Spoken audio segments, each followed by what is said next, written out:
got to get ready here. We are recording these sessions, so later we can go back and have this available on the web eventually. That's pretty good. All right, we're going to just kind of slowly get on the way here. I'm Libby Hendrickson. I'm the revised Coliform Rule Manager. I'm out of Helena.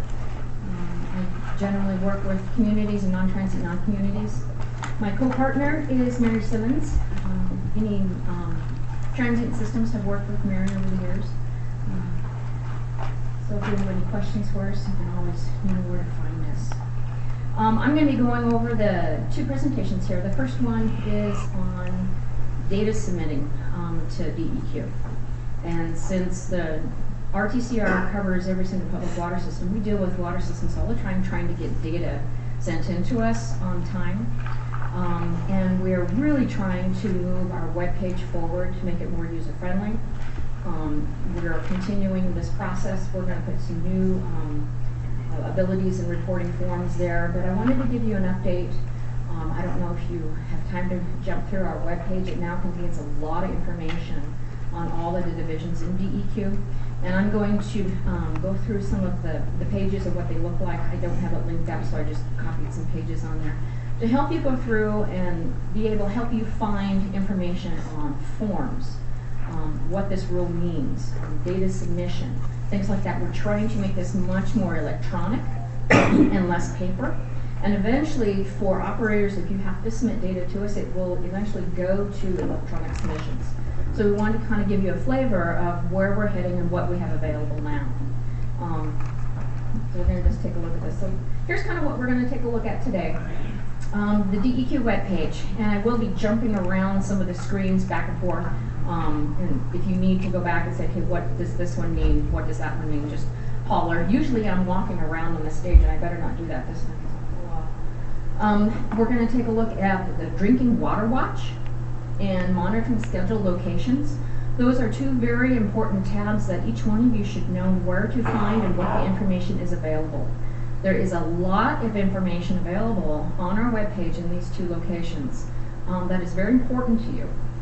You can always see what data we have in DEQ, what has been submitted from your public water system, what is due and when it's due. So this is a good business tracking tool for you if you're a single operator for one system or if you're working with the whole public works. Submitting chlorine data sheets to the internet. And this has been very, very helpful. Just for surface water systems, you all have to submit paperwork through Lisa Kaufman. Usually we're trying to also move that paper list, but for the other systems that are groundwater that has to submit chlorine sheets right now, you can do that all electronically. If you have Myrtles, DDPs, anything like that, for those types of data sheets, those all can be submitted online now as well. So I'm going to kind of take you through those and actually have you take a look at this. We'll show you how to actually find your chlorine sheets. This data is kind of stored in our database and other locations. We're going to just kind of take a quick look at reporting from the laboratory to DEQ. Even though you are submitting your bacteriological samples to the laboratory, if the laboratory forgets to submit them to us, it is actually on the operator. You are responsible and in charge of the public water system. So that's why it is important for you to be able to go in and see, has the laboratory sent my data in? If they haven't. The other one we're also really starting to roll out is the reminder notifications. So we will run a pre-compliance, us room managers, and we'll take a look and see, okay, we have 600 systems that we don't have any data in-house yet. You've got 4 days to get us your data. So we are actually now have a system, if you haven't signed up for it, we will call you or email you if you want to be the one receiving the call, the email saying, hey, your data's not here yet. And so if you submitted something to the laboratories at the first of the month and we still don't have your data, you got problems.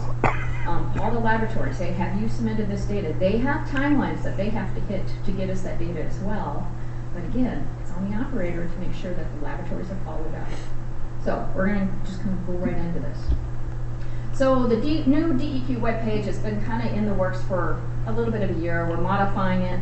We had a lot of problems got everything kind of smoothed out. Okay. So within the DEQ, there's a lot of different departments: air, water, land, energy, and citizen engagement. Of course, the one that you want to go to, click on, is the water tab. So this is kind of one of the first face pages you'll see. There's actually more tabs down below, but I just kind of wanted to give you an idea. For water, everything here on the left is, of course, contained in what I call these stepping stones. So there's about 8 stepping stones down below here that I'll kind of go through, and every stepping stone is actually outlined here on the left as well. So there is actually a lot of information in here for operators, Operator Cert Program, lots of different things. Drinking water, stormwater, subdivisions, great nighttime reading. This is all 8 of the stepping stones that you'll see down below. So permitting, there's your op cert. So we're actually going to go over the drinking water information. Operator certification, we'll kind of take a look at that on the webpage. And of course, regulations and forms. All the rule information is under regulations. So great information. So taking a look at the first stepping stone here, if you click on drinking water, it's that little kid, then you'll have 3 more panes kind of pop up. This is where you will find a lot of your information. There's your drinking water watch. So that's one of the tabs that we're going to kind of take a look at. On tools and data, public water monitoring schedules. That's another tab that you should have just bookmarked on your computer. In that fashion, this is something that you should be popping in and out of every once in a while when you have submitted data, or if you need to see when your data is due. That's always very, very nice. There's also, I'll cover a little bit of the RTCR level 1 and level 2 assessments. How many of you have had an assessment issued to you? Oh, you guys are good. Okay. You guys are really good. How do you trigger an RTCR assessment? A level 1 or a level 2? Oh, you guys got to study the regulations. Okay. If you have a positive total coliform, what happens? What was that? You get a letter. Oh no, you get a phone call. No, when you have a positive total coliform, you have to take 3 repeats in your distribution. Doesn't matter if you're surface water or groundwater. You have to give me 4 samples. Your initial routine, that routine is then hooked to 3 repeats. 3 repeats in your distribution. If you're surface water, you exempt from taking your raw water sources. But if you're a groundwater, you have to give me every raw water source that was active at the time of that total coliform positive. So when you have a total coliform positive sample, you trigger 2 rules. You trigger the RTCR, and if you're groundwater, you trigger the groundwater rule.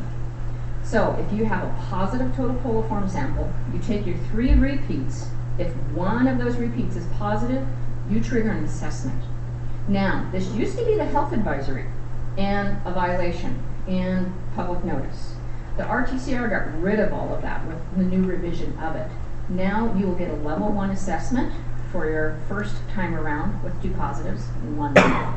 And if it happens again the next month, that's a level 2 assessment. The level 1 assessment is, we will send you out a letter. It is not a violation letter. It does not carry public notice. But it's an assessment. It's a self-assessment. We'll give you a form. You're going to need to walk through your public water system and take a look. Basically what you're doing is a bug hunt. We want you to find the total coliform reason or potential why all of a sudden you're getting total coliforms in your public water sample. Generally still 30% of positive total coliforms comes from bad sampling technique or poor sampling possible. So you really need to go through. Yes, sir? Would it have to retake those samples and do 2 upstream and 2 downstream, right? Correct, and 1 at the original source. That should be in your site sampling plan. So every public water had to give me a site sampling plan. So just follow your site sampling plan. So that helps just with organization.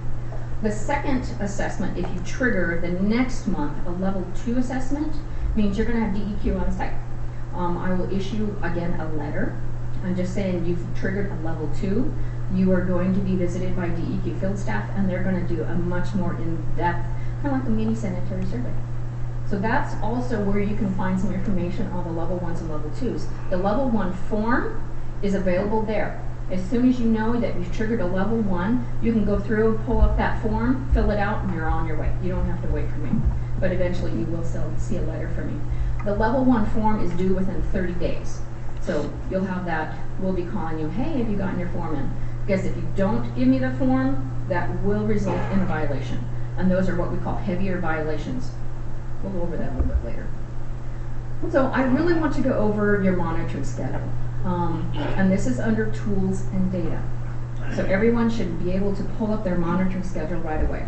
So if we clicked on this monitoring schedule right here, it comes up with this next tab.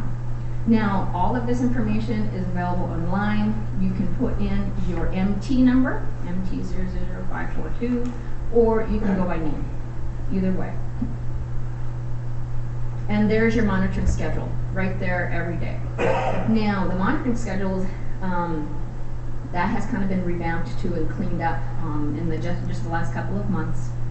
I pulled this one, 3/1, I believe, or 3/19, I can't quite see that, of 2019.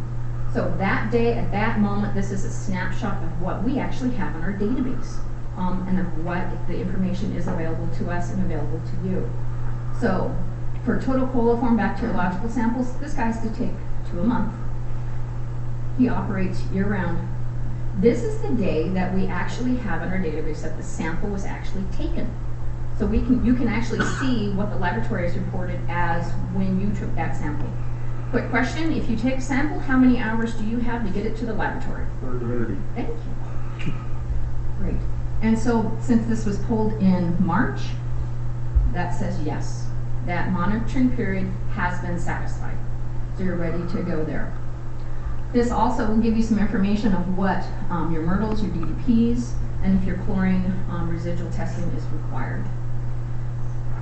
Down here is your chems and rads. This is asbestos, DDP, and lead and copper. And we can go into this a little bit more. So again, back at the drinking water drinking water rules. So again, on tools and data. Now this is another big page that I really like for you folks to kind of get to know and kind of go through. Looking at regulations, circulars, and forms. This tab has a lot of information in it. If you were wondering about how circulars are set up for public water systems, these are the requirements per engineering rules and information on what is actually a proper storage tank. Of course, you can't modify a public water system unless you contact us. But these 3 tabs up here, circulars, forms, and regulations. The first page of circulars obviously has all the hyperlinks to all the circulars. This was a really nice tab, and they're updating this all the time. That's where you want to go. Okay, on the forms. Now here are all of the forms that you would need to be able to fill out and then send to us. Public notification if you need that. Disinfection byproduct rule, lead and copper, groundwater, chlorine monitoring forms as one that we'll go over. Surface water treatment reports for your turbidities, calculations, CT counts, chlorine residuals, all of those forms are there as well. The total coliform rules, that's a level 1, level 2, we'll tab into that. And of course more information on waivers, but there's a whole bunch of information in here. Of course it dives you into other tabs, like operator certification, that'll take you right back to OpCert.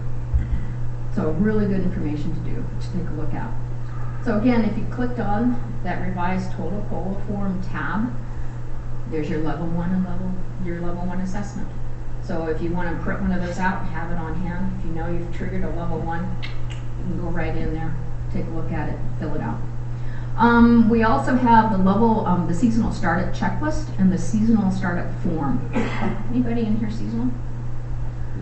Okay. Okay. So if you are operating seasonally and you have to do your checklist, every year our seasonal systems have to do a checklist now and a startup form and submit it and a total coliform sample before you start operating. All of that information now, instead of waiting for us to contact you, you can go ahead and get that done. So a lot of systems are already starting to get ready to go because we've had such a light winter. So they're flushing, you have to go through a flush, a disinfection, total coliform sample, and that's all recorded on that form. If we don't see the form, that is a violation. So we really try to communicate with you guys and put all of that information up there. As soon as you need it, it's right there at your fingertips. I can't read that last one. Oh, a site sampling plan. Oh, yes, thank you. Yes, everybody should have a site sampling plan on record. That was required in 2015, 2016 from every single public water system. It's just a good operating procedure to know where every single month, if you have to rotate in your public water system, where you need to take that total coliform sample. So if you're gone, you're training somebody, a new operator, or some other operator is responsible for your work, here's the site sampling plan, this is where you need to go this month. That also has, if you have a positive, you should always detail where your repeats are as well. So that's kind of a nice little form. You can update your site sampling plan anytime. Just let me know. The distribution samples are to be out in your distribution. You cannot take distribution samples right at your entry points. I will reject that sample site plan and we'll work on it again. So, but if you have a house that somebody's moved out, there's nobody there, and that was your location, go ahead and find a new location, submit that site sampling plan again to us, and we're ready to go. Nationally, people, some states are required to submit that sample at that sample location every month. It's matched up. And if you did not submit that sample at that sampling location, that total coliform sample is rejected by the laboratory. Montana did not adopt that. So we give the operators the ability to manage your systems, but we do need you to basically follow the plan. And if you need to update it, go ahead and let us know. You can update it. And there's the form for you. Okay, so groundwater system. Okay, who disinfects? Anybody with the groundwater system in here? I know a lot of you. Okay, somebody, most of you are surface water. We'll take a look at this. The Groundwater Rule is actually a very large rule. It covers 400 systems. About 80 of those are fecal positive systems, so they have to follow federal regulation. Getting those people to submit 400 forms every single month is very, very difficult. People who are late get violations, people who do not maintain get violations, or people who do not report. So we're really working hard with public water systems to be able to move this all electronically instead of having them, we used to get faxes, we'd get mail, people would walk them in. So this way we're really trying to push this electronically and they just have to punch a button and it sends it to us. So we'll take a look at that one real quick. So here we have the daily chlorine residual form that our systems have to report on the water haulers. All water haulers that deliver water are community systems. They also have to report. And we do have quite a bit of water haulers on the eastern side of Montana. Of course, let's take a look at OpCert real quick. If you're looking for some of your forms in here, applications, temporary OITs, all of your designated forms, all of that information is available online. So if you ever have any questions with that, get a hold of Jen or Rita, but all of your forms are available online to take a look at. A lot of resources there. Of course, the disinfection byproduct rule. I bet everybody in here has to submit disinfection byproducts. DDPs, hurdles, all of these forms are available online to submit electronically now. So from your monthly DDP, depending how large your system is, and then quarterly DDPs for smaller systems that have to record residuals and their back-tees in the distribution. So this is what the form looks like. We'll just kind of roll through that one right quick. See that little square up there? Submit by email. This is where we're going through the electronic portion of it. So you can fill that form out on your desktop, just kind of whatever notes you have there, report every day. Make sure you save a copy to your hard drive before you send it. And you can hit that button and send by email. And it will be sent directly from the program, from this page. Once you can, I kind of filled this out, so this is like a monthly hurdle. So we've got the residuals down here, you got the average, you know, where you're supposed to have your information here. So I just clicked submit by email. This is the next window pane that will pop up, and it should have the top one selected default email. You click continue, and you'll get this email message, and it's attached already. Just make sure that you've saved a copy. This is attached and it's ready to go. It is sending it to the correct email inbox. We have a lot of people send things in the wrong email boxes, and then we kind of get mixed up. Like, okay, that data is supposed to be over here. It slows us down sometimes. And then when you're ready to go, click send, and it's sent to us. And you will get a receipt email back. It's an automatic reply. If you do not get a email receipt back, it did not go through.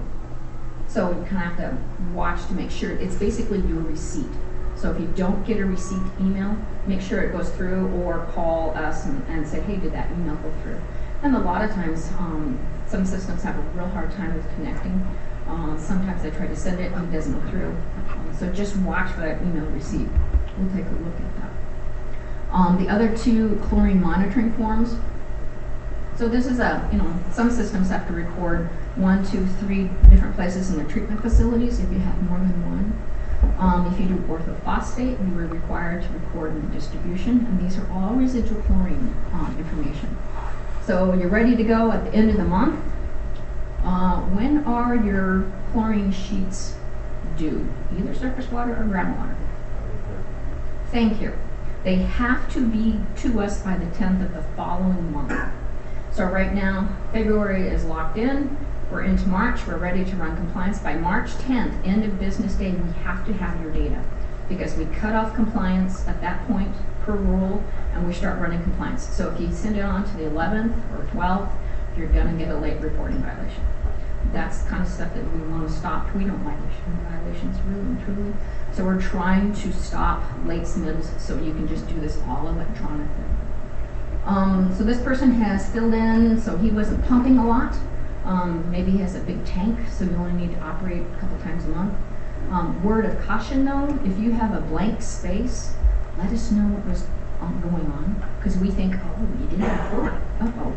So you get dinged for those days that we don't see has any data in it. If the pumps are not running, say pump not running, pump not running. Something, so we know exactly what's going on in those blank space days. So after this data is compiled and it's ready to go, click submit, that little red button up there. Here's your first pane saying, are you ready to go? Make sure you have default email and click continue. I was going to actually click on that. There we go. It automatically will attach it to your email to be sent. Remember to save a copy onto your hard drive. It's attached, it's ready to go, and it's going to our chlorine inbox. Real slick, real nice. Click send and you're ready to go. Okay, within a couple minutes to an hour, you should have the bounce back email. And this is what the bounce back email is. It's from that chlorine reports email inbox saying, thank you, we've got your data. This is your receipt. Make sure you save these. So if something happens on our end, we can't find your data or it gets lost, you have a receipt and you will get credit for submitting your data. So you'll come back and say, hey, I sent this. Show me your receipt. I got you. No violation. So do save these, please. Okay, back on the regulation tab. Taking a look at more information here. So, like I was saying, we are really trying to get a more digital system for you to make it easier for you to submit. We're trying to find ways to help public water systems in a lot of different ways. The pre-compliance, the reminder notification.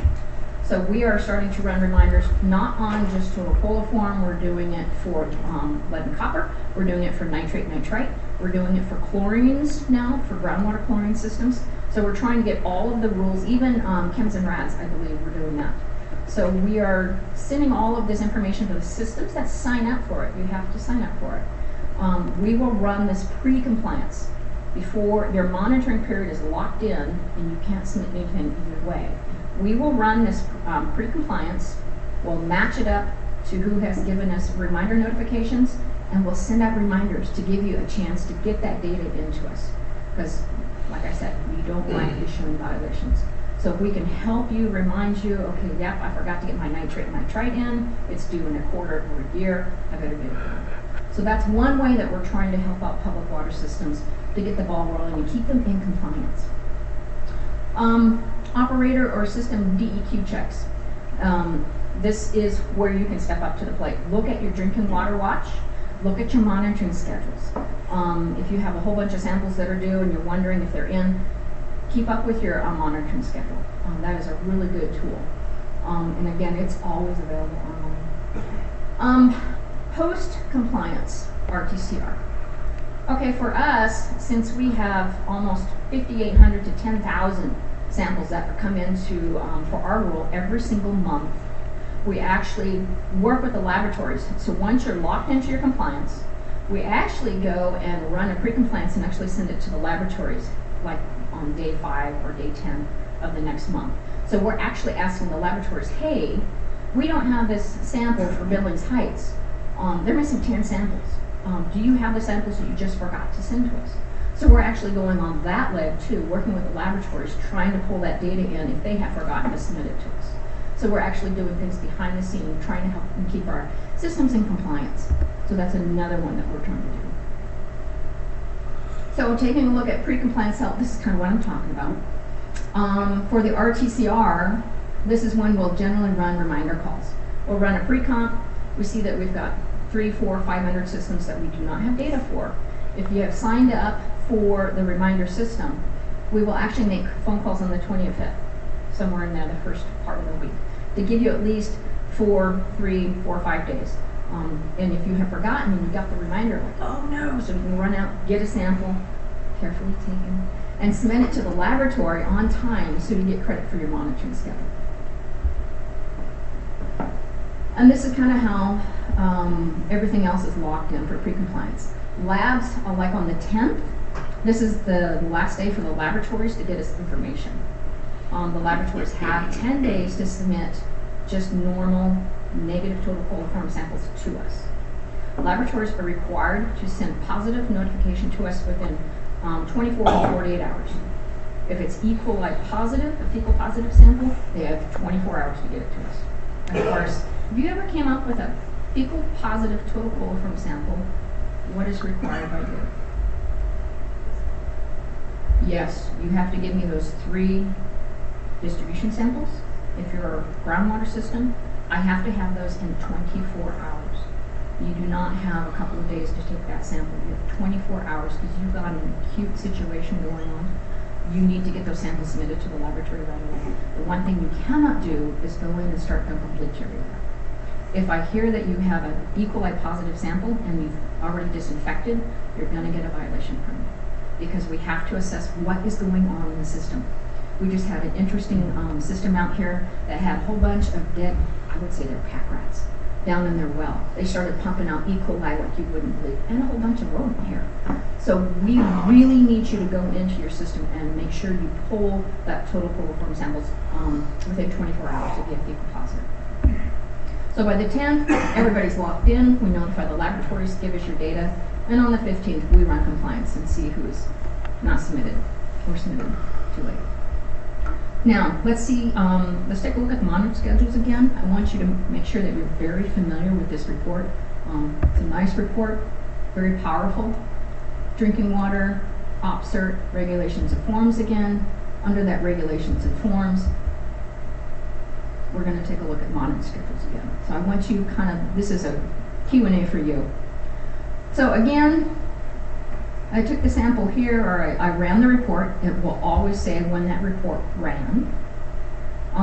Again, this is the day that the total coliform sample is actually pulled, and this is on your COA. This is the date that you pulled it, with all of the information down here. Okay, so here's one, Frontier Mobile Home, great group, total coliform sample. Of course, this says no. Monitoring period sample satisfied. That means somebody's looking at a violation right now. So this says, no, that period has not been satisfied. Well, if you take a look at this, this says 2/27 of 2019. So the last sample we have in our database was pulled on the 27th of February. You're sitting there going, well, I just took my March sample. Why isn't it been reported? This is where you need to pick up the phone, call the laboratory. If you're looking at the end of March, like, where's my information? It's not showing up in the DEQ database. So this is where you have the ability to kind of go check and see what's going on with the laboratory submission. Okay, down here in the distribution, so let's take a look at, well, we can look at all of these. Lead and copper and asbestos. One sample every 9 years. Well, you took your sample. So you should be in compliance, but it says no. So, no. So what's going on here? How do you read then this? We get a lot of questions on this. It's saying no because this is your new monitoring period. And it starts in 1/1, I think it says 2020. Hard to see that. So basically what this report will do, if you have submitted something for a very long CAMRAD monitoring schedule and you have submitted it 3 years ago, you'll take a look at this and you'll see that it says no here. Even these all say no. Arsenic, nitrate, nitrite. This is a yearly one. Okay, why is it saying no then? Because I already took it. I'm good. Well, it's saying that this monitoring schedule for nitrate, nitrite goes for a full year. So they had until the end of the year to take that sample. Well, they took it in 2018. So if you have a year to get your sample in, basically it's saying, no, I haven't seen anything for 2019, because this will give you your current monitoring period.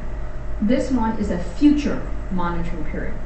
And it kind of gets confusing. You might not see anything where it says taken, but it says no. You're going like, I already submitted my chems and rats, what's going on? It's usually because these are showing future monitoring schedules. So just kind of make sure that you watch those dates for when the next collection period is open. That does get a little confusing. Anybody actually go in here and take a look at these guys?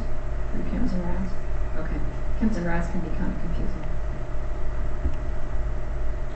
Okay, and of course, the big one for us, for the chlorine residual monitoring, like I said, we've got 400 systems reporting every single month for multiple data points. This is actually quite a big role. DEQ, again, must have that information by the 10th of the following month. How do you know? Because there's no chlorine residual information on those monitoring schedules. So you're kind of like, okay, how do I know if DEQ has gotten my email? Okay, you should have your receipt. Well, what happens if this guy is like faxing his paper in every month? We still have a lot of people fax in, people walk them in. So how do you know where to go and find out if you have your total, your residual chlorine data? Where I'm going to show you actually how to dive into this a little bit. This information is kept in a different database because there's so much data. So again, if you go back to your drinking water tabs, let me go back. On here, on the top one, under the public water, there's the Drinking Water Watch. Now this Drinking Water Watch has been around for a very long time, and it's gone through a lot of revisions. But the Drinking Water Watch holds a lot of information. It's something that you should kind of poke around and take a look at every once in a while, because it is a total snapshot of our database on every single public water system. So clicking on here, you get into the Drinking Water Watch. How many have actually looked at the Drinking Water Watch? Have you monitored, played with it? Good. A lot of information on here. So again, you can search by the water system number or the public water system name. I just plugged in Plains Physical Therapy. This is a great group over in Western Montana, been working very hard with this. Unfortunately, they had a fecal positive well, and it was confirmed fecal positive under the Groundwater Rule.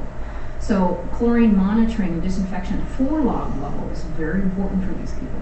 So we try to work with 4-log fecal contaminated wells and those public water systems very, very carefully. So with them, you just click on, I think this, you click on the public water number, and that launches you into a snapshot of our entire CIDWIS database. Our CIDWIS is an acronym for our EPA reportable database. And if you take a look over here, it just kind of gives you a snapshot of who is currently AC, who the reminder person is. It gives you a lot of administration information, but over here, it starts with facilities, your sample schedules, coliform results, lead and copper results, ChemRads. You can even see the violations that are open or closed and if there are enforcement actions. That is also snapshotted there as well. Obviously your site visits, your last sanitary surveys, that is all captured in here. The sanitary survey report is not yet available online electronically because we keep all of the sanitary surveys from the last 15 to 20 years, even further back than that. If you ever want a copy of old sanitary surveys, just give us a call and we will email them to you. Those are all available for you. So taking a look at this, I want to go and take a look at my systems facility. Now, you have to dive down in 7 different levels here. And I have basically a handout or an email that if you want this, you just let me know and I will email it to you. It does take you down a little bit. So we're going to take a look at water system facilities. And these are all the active and inactive facilities that we have recorded for your public water system. They go by acronym. Activity status, these are active. These are old facilities that are now inactive for this public water system. Of course, everybody has a distribution. Some people have 2 distributions. It's quite rare. CT tanks, contact time for the tanks has to be recorded. That's going to be a vessel or a length of pipe. Here is their new treatment facility. Permanent chlorination, of course, then their raw water sources. So with all of these, what we're going to do is click on TP2 because that is an active facility. That's the system that I need the chlorine information from. So if you click on that facility, it will actually tell you the permanent chlorination, who approved it, when it went online, does it operate year-round, because we do have chlorine systems, treatment facilities that actually operate seasonal. So that will give you all of this information here, but what I'm looking for is the summarized field sample results. That's where the chlorine information and all that data is nested. So if you click on that, holy cow, one more field. This is actually a snapshot of what is in our database here and what we have recorded.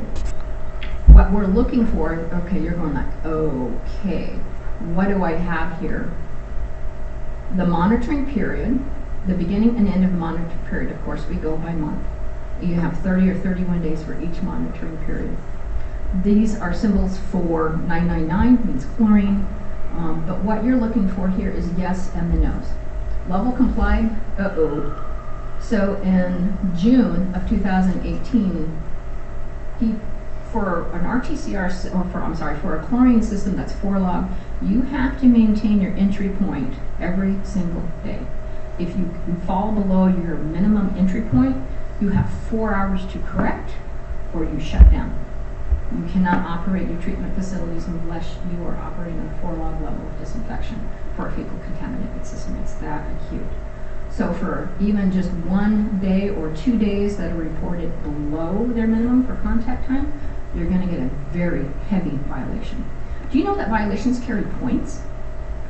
Every violation you have carries a point with it, whether it's monitoring reporting, which is just 1 point, failure to submit reports, it's 5 points, an acute violation at this level where you're not maintaining an entry points, it's a 10-point violation.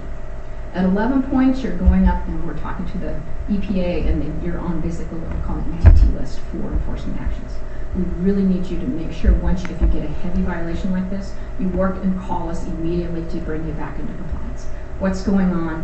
Have you got your system fixed? Are you running at 4-log level disinfection? This is one of the only ones that is this heavy of a violation, but it's an acute situation. So at this point, we're also, okay, so that would have been a violation there. Next month, he was good.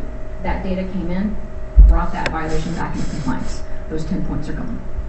So once you bring your system back into compliance, your points go to 0. So also you can take a look. Okay, June, July. Oh, where's my August data? Yeah, it disappeared. August data was not submitted.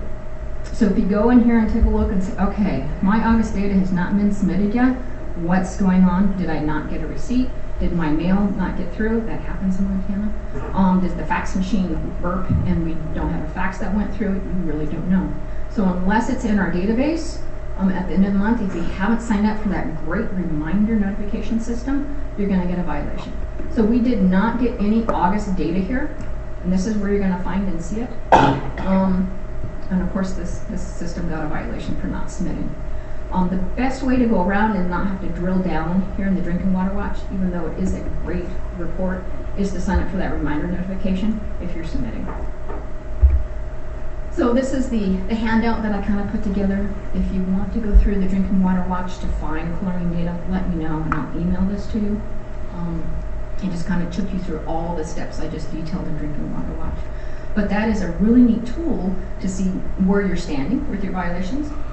You will actually see your violations come back into compliance. It will say SOX, SOX. So if you're, it's all good, you know those violations have been brought back into compliance and you know your public water is in good standing. All right, okay. Any questions? This is a lot of information very quickly. We are still trying different ways to do electronic submitting with a lot of different forms, a lot of different platforms. Your chlorine data, myrtles, lead and copper, everything. We're really trying to move that all electronically. Either tablets, hopefully someday smartphone, and of course email. So that's kind of where DEQ is really trying to step forward with this. Questions? All right, that sounds good. Well, thank you for your time. I really appreciate it. Let me know if you do have any questions in the future. You know where I am. You know how to get a hold of me anytime. All right. Thanks, guys. This presentation will be in about 15 minutes. It's on fluorinated hydrocarbons or PFAS, PFOA, and how that unregulated contaminant is now basically stepping onto the stage for public water systems. So, yeah, take a break, move around, get that coffee.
again, we're recording these presentations so we can play these back and keep them in a library for you. So just let you know that we are going to record these. This is the first time I've given this presentation.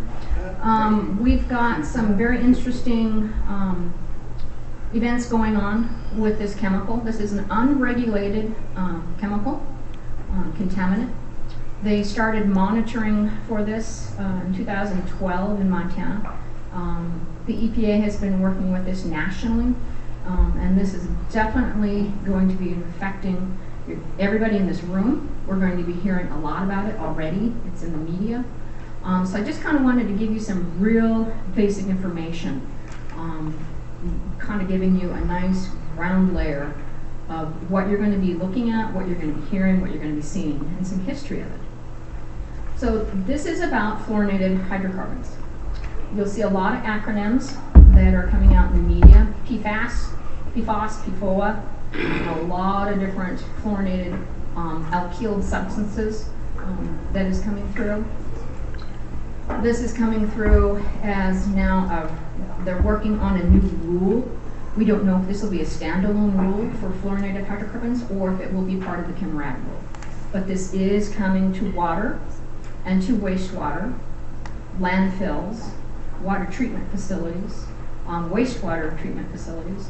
So this has an implication globally, and kind of need to get some ground information about it. So we're going to kind of just step through this very basically.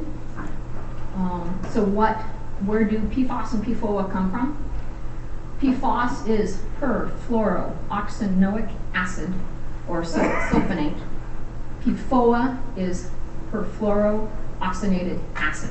So you have a sulfonate and an acid type of moiety.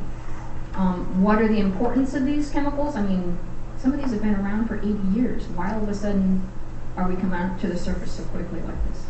And what happens when we get these fluorinated hydrocarbons into our environment? And what's going to be kind of going forward with PFOS and PFOA? So just to kind of give you a history of this, I worked for 3M for about 20 years as an industrial chemist.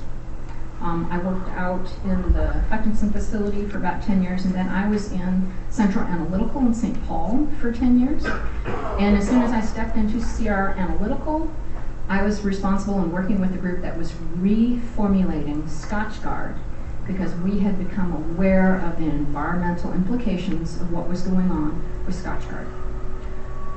So these chemicals, like I said, and the nest of these type of fluorinated hydrocarbons is huge. They are everywhere.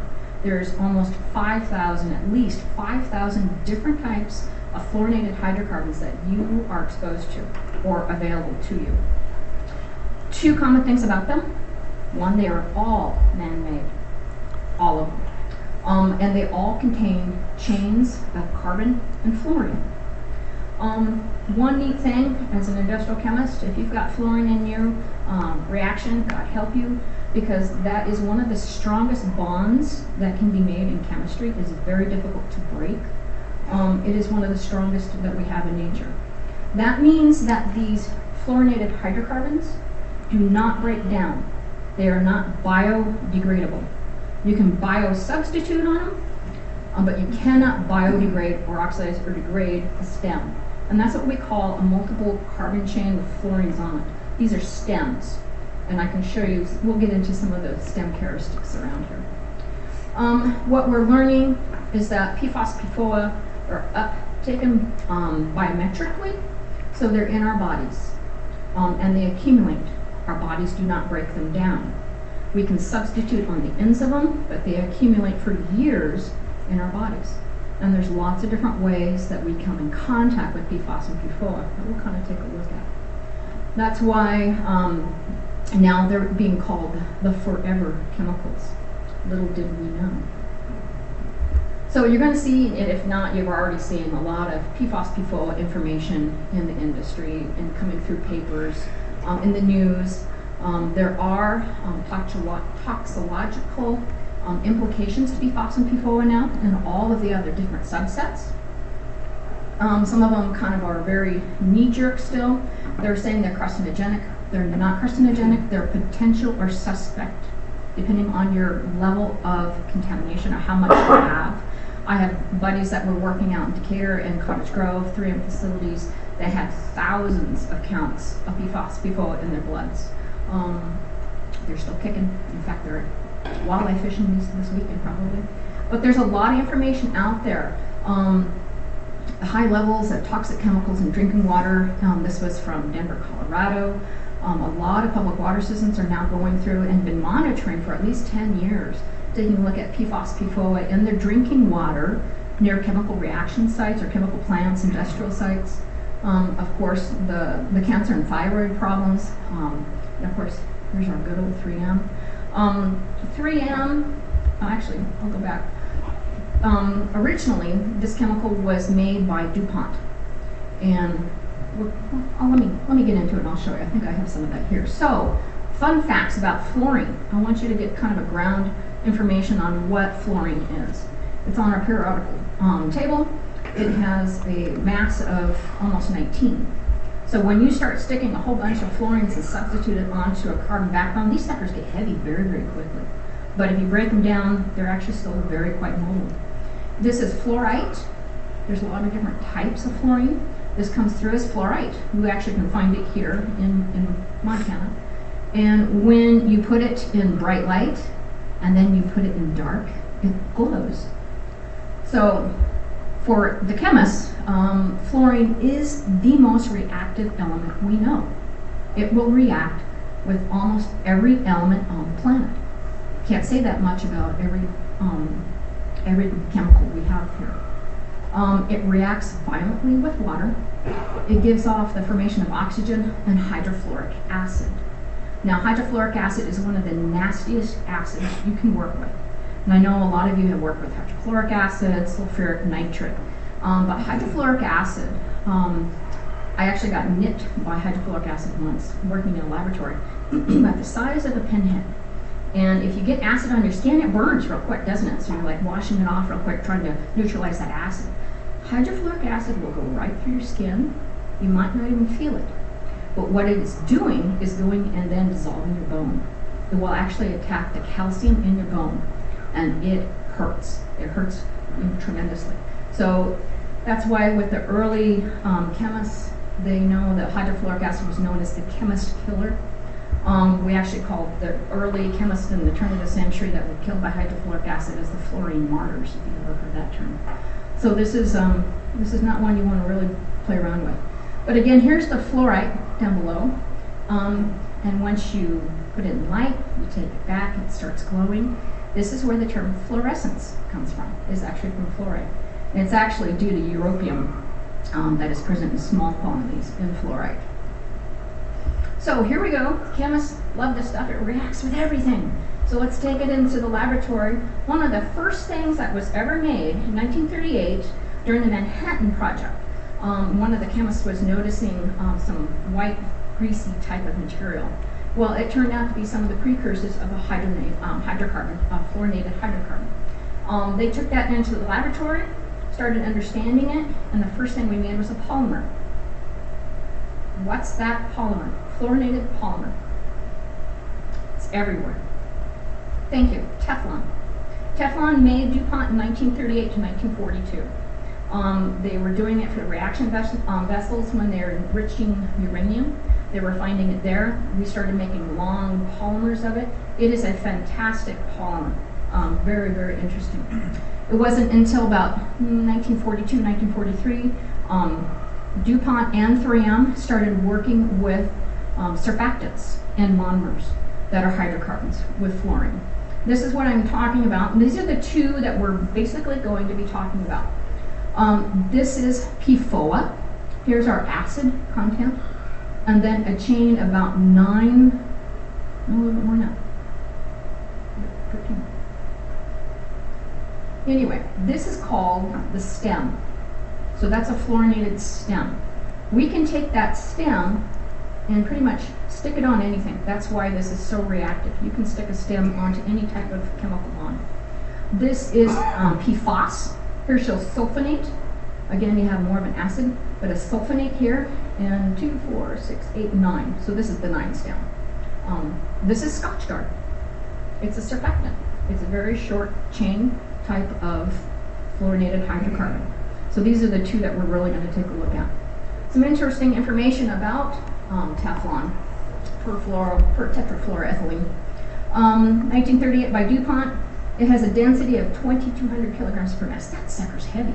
I actually have a stub roll of backing that we made. We can actually make a tape with Teflon and coat it with acrylic. It's a very interesting tape. I'm sure you guys can actually still find it. The coefficient of friction is so low with Teflon, it is the only surface that we know a gecko cannot stick to. I mean, we outsmarted the geckos. That's where we're at. Some of the old, this came out, I think, 1963.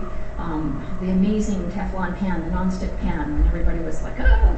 1970s, I know my mom was getting her first Teflon pan. This is actually PFOA and Teflon. And that coating just kind of revolutionized everything. It started coming out into the consumer products, lots of different things now that use the polymer, medical stents, catheters. If a gecko can't stick to it, neither can a bacterium in a stent. So they're very, very important. They're used on rotator liners. It's a very soft polymer that if you have a surface that you don't want any low coefficient of friction, it's a fantastic polymer.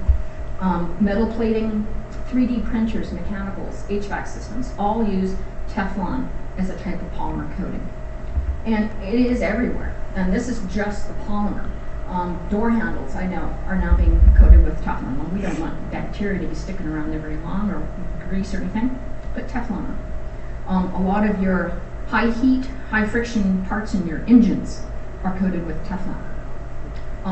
Lots and lots of different work. It is everywhere in our daily lives, and this is just the polymer.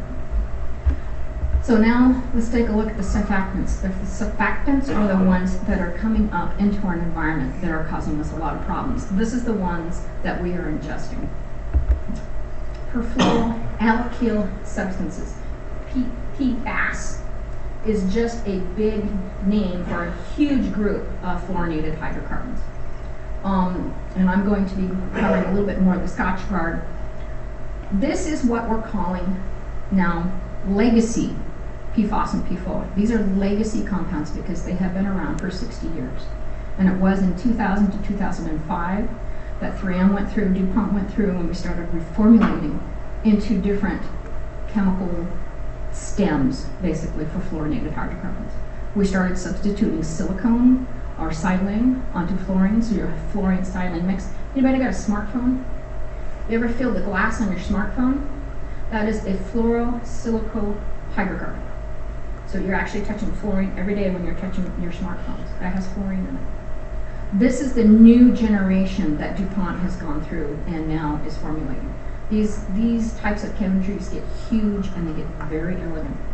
Lots of different chemical properties with it. I started sticking stems onto polyvinyl acetate onto paint. This is this very special type of paint that we can coat underground areas with, or sidecars where there's problems with graffiti. Those poor graffiti artists, is now none of their stuff will stick to it. So that was a great product. So PFAS and PFOA, these hydrocarbons, are now showing up in the air. We're seeing, and I'll kind of report a little bit more on long-range transportation in the atmosphere of these. Of course, there's showing up in surface water, now drinking water systems and soils around the world. There are health reports and data indicating that some of these classes of PFAS and PFOA are toxic. We know that plants can uptake, and we know that fish and aquatic animals in concentrated areas are also taking up PFAS and PFOA. So it is also showing up in our food chain. With these emerging PFS, right now, federal regulations have not been set, meaning we do not have a rule yet. We do have a health advisory that has been issued by the EPA, and that's 70 parts per trillion with a T for both. So if you have a 30 detect here and a 30 detect here, you're over. So right now, Montana would give you a health advisory. This is a non-enforceable level of advisory from the EPA. We do not have an MCL yet. We believe that the EPA will promulgate this rule fairly shortly, and it will be sitting at 70 ppt for a long-term effects. But this is the half-life. For PFAS, like Scotchgard, it will be in your body for 5.4 years. That is half-life before it's eliminated from your body. So if you're constantly being exposed to a PFAS, you're accumulating that in your blood. PFOA is 3.8 years. Gen X, we really don't know. The chemical testing and the biotesting is still going on right now. And for thousands of these chemicals, we really don't know what toxicological effects they all have right now. That's why the concern is there. So this is just a quick taking a look at what has been happening historically in just the last couple of years. In 2006, PFAS and PFOA steward program, we started getting out of the Scotchgard, basically reformulating in 2000, taking a look at what we were going to now try to rebrand. Scotchgard is $1 billion product, just the one product alone. So reformulating had to be done. They were not going to walk away from it. There's a lot of comprehensive environmental studies going on right now, some elegant chemistry out there with their environmental scientists trying to detect, because one thing that is very, very difficult is analyzing these in the laboratory. These are very difficult compounds to actually analyze for. And as our analytical methods get better, we're finding more and more and more of them. So that's kind of been a little bit alarming. Right now they're considered pollutants and not hazardous chemicals, but that is changing. That will change. And we are obviously in the process of designating them as hazardous substances. Well, okay. This is kind of the PFAS and PFOA exposures. They are developing new analytical methods, taking a look at just 12 of the fluorinated hydrocarbons that we actually can find standards for, develop standards for. And like I said, there are thousands of them. So you can make some ideas of what might be happening in the future. We have an EPA method 537 looking at the new Gen X chemical. That's the new branched. That one's getting very, very interesting. That just happened last year, 2019. We have a good analytical method for it. Obviously, toxicological values are being established.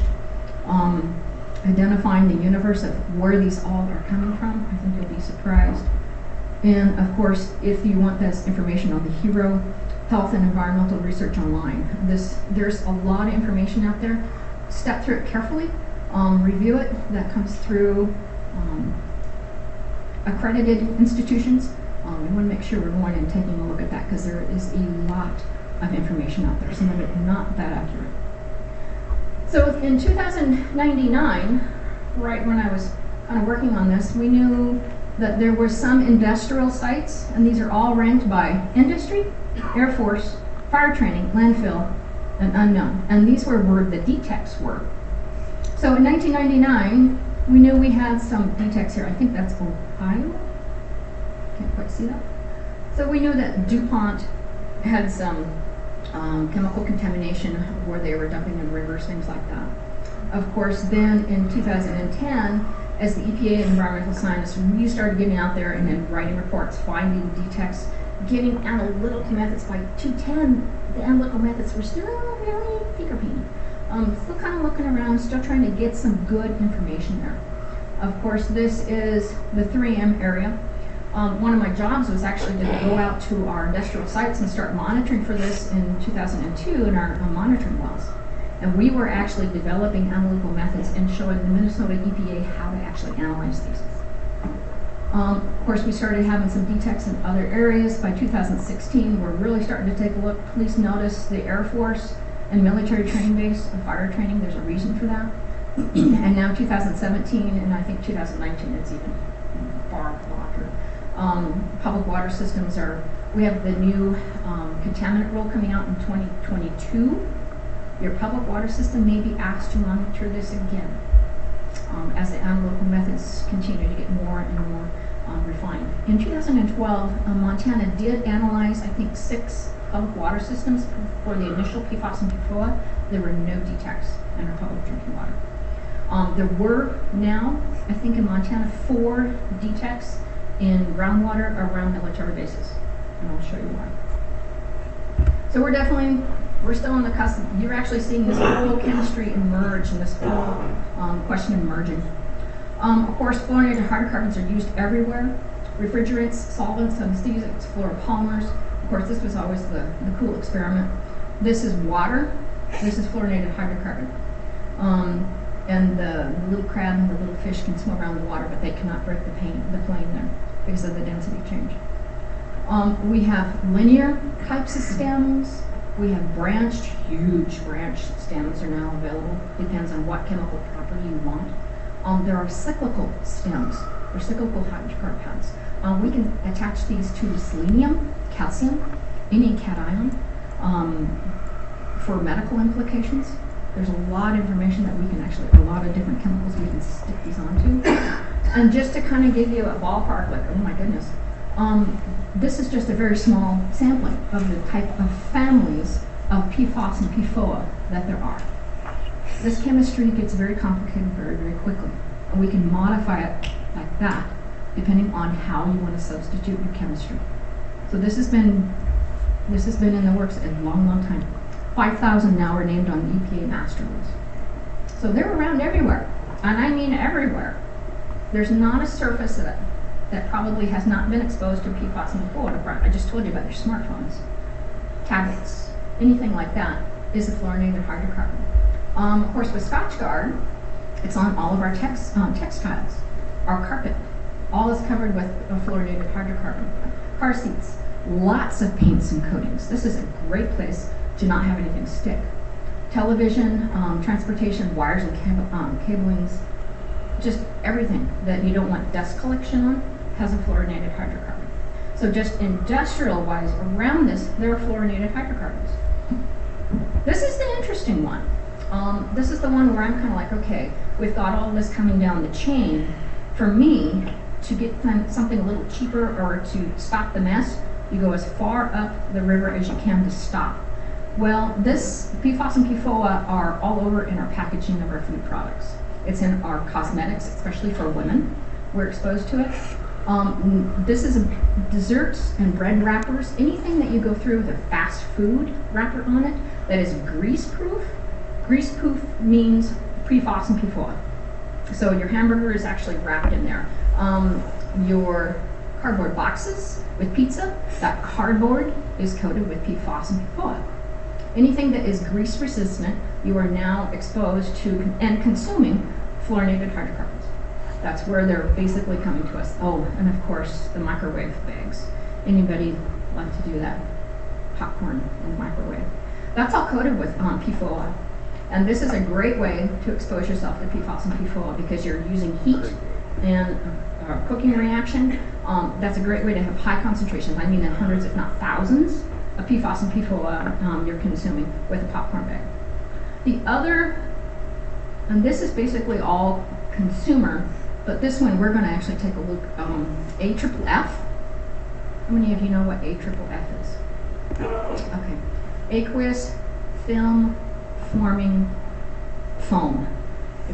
Say that past 5 times. AFFF is the wonderful, wonderful firefighting foam. And it was required for training on all of our military bases.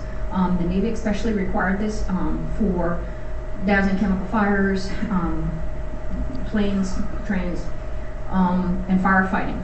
AFFF has been the foam that people would train on, and it takes out the oxygen suppression immediately. Yes, sir? That way if they get those.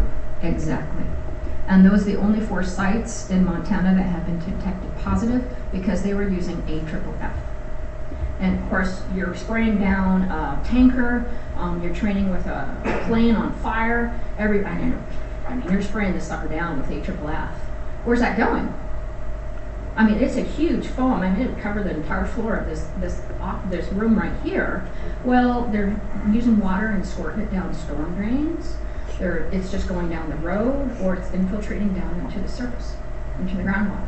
So anywhere that you're finding a lot of military or fire foam fighting, or airports, this was basically the one industrial component that we're seeing a lot of contamination. Of course, that's all over the United States and in Montana. Yes, sir.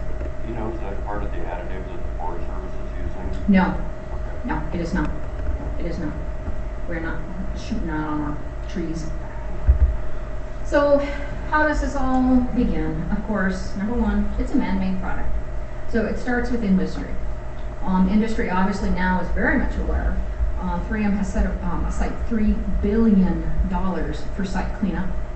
But again, this is a product that is used all over the world. China, India, obviously are major producers of PFAS and PFOA. So it's not just the United States, it's global. And this is a very important product globally. I mean, it's everywhere. AFFF industry, of course, then it gets into the environment. We're a closed loop system. Everything in the air, everything in the water eventually will come up and go around. We know that there's PFAS, PFOA as a repository in the oceans. We can find it in different layers there. It gets transferred to us, and of course the whole cycle starts again. And again, these are forever chemicals. We can't get rid of them. So we're accumulating. We need to start looking how to get rid of it. And I kind of broke this up in two different scenarios. You have an acute and a chronic. You have an acute contamination and you have a chronic contamination or exposure. Obviously, an acute exposure is an industry or manufacturing site is dumping directly into a river or a water source or a landfill. And of course, then the acute is the AFFF. You've got gallons and gallons of AFFF surfactant being dumped right into the environment right away. So those are kind of the two areas that we're really focusing on right now. I'm on the DEQ PFAS team. Taking a look, okay, we need to look here, we need to look here, we need to look here. So every place that has used PFAS and PFOA historically in the AFFF, we're going to go out and actually monitor. The military bases are aware of this as well, and they're working with us, as well as the airports. The chronic ones that you're going to see, of course, landfills. Everything that we eat, wear, or consume, tear out of our house and remodel, all go to our landfills. So we have a huge reservoir of fluorinated hydrocarbons sitting in our landfills right now. Well, that means if we're using biosolids or producing biosolids from our landfills, guess what we're dumping back into our fields? Fluorinated hydrocarbons. The cycle begins again. If this is contaminated with PFAS and PFOA, it's uptaken by plants that were growing there or animals that are grazing there. Again, the cycle starts again. It was either Vermont or Maine that shut down their biosolids program and said, you are not dumping any of this until we have a real good handle on how much PFAS and PFOA is in the biosolids. There was a high level of it. And now they have millions of metric tons of biosolids they don't know what to do with because they don't want to dump it back into their fields. And of course, leachates coming from landfills, and of course stormwater or anything that's coming to since we're also passing it, will come to a wastewater treatment facility. This is becoming an interesting place for some interesting chemistry, trying to figure out how to get rid of PFAS and PFOA in our wastewater treatment facilities, because it's showing up there as well. So these are the kind of the routes and modes.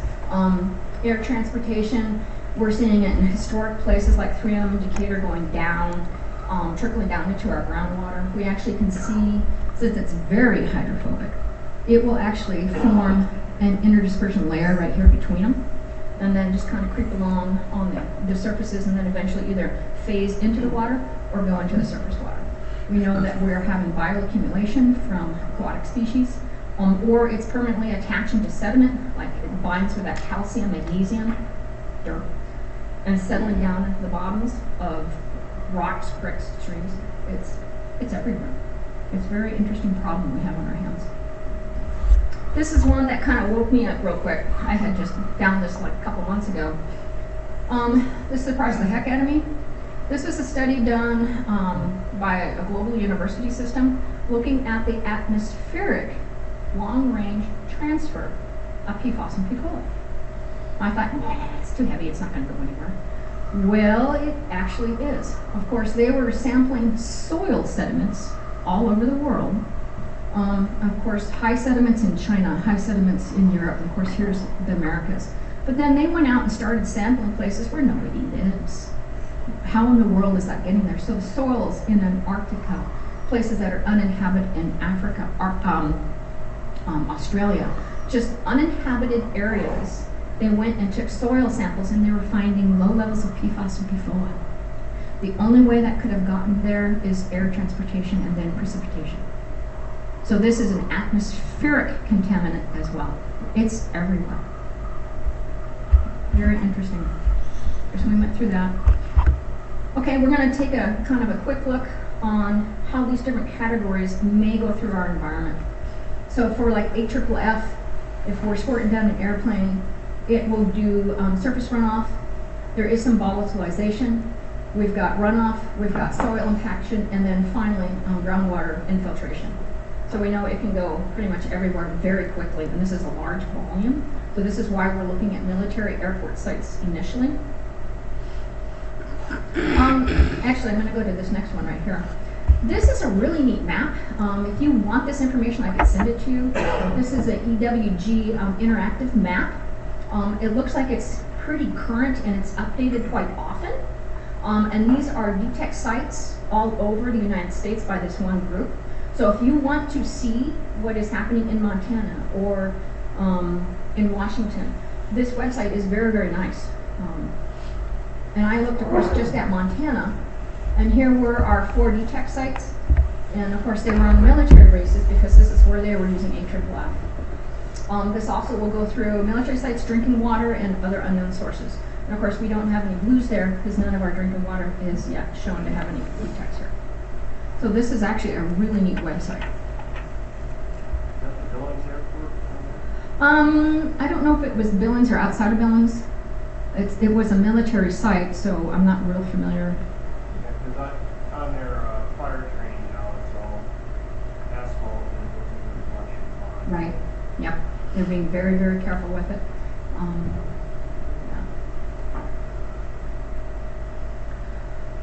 For, of course, the industrial side, here's another acute, large amount of PFAS and PFOA being released into our environment.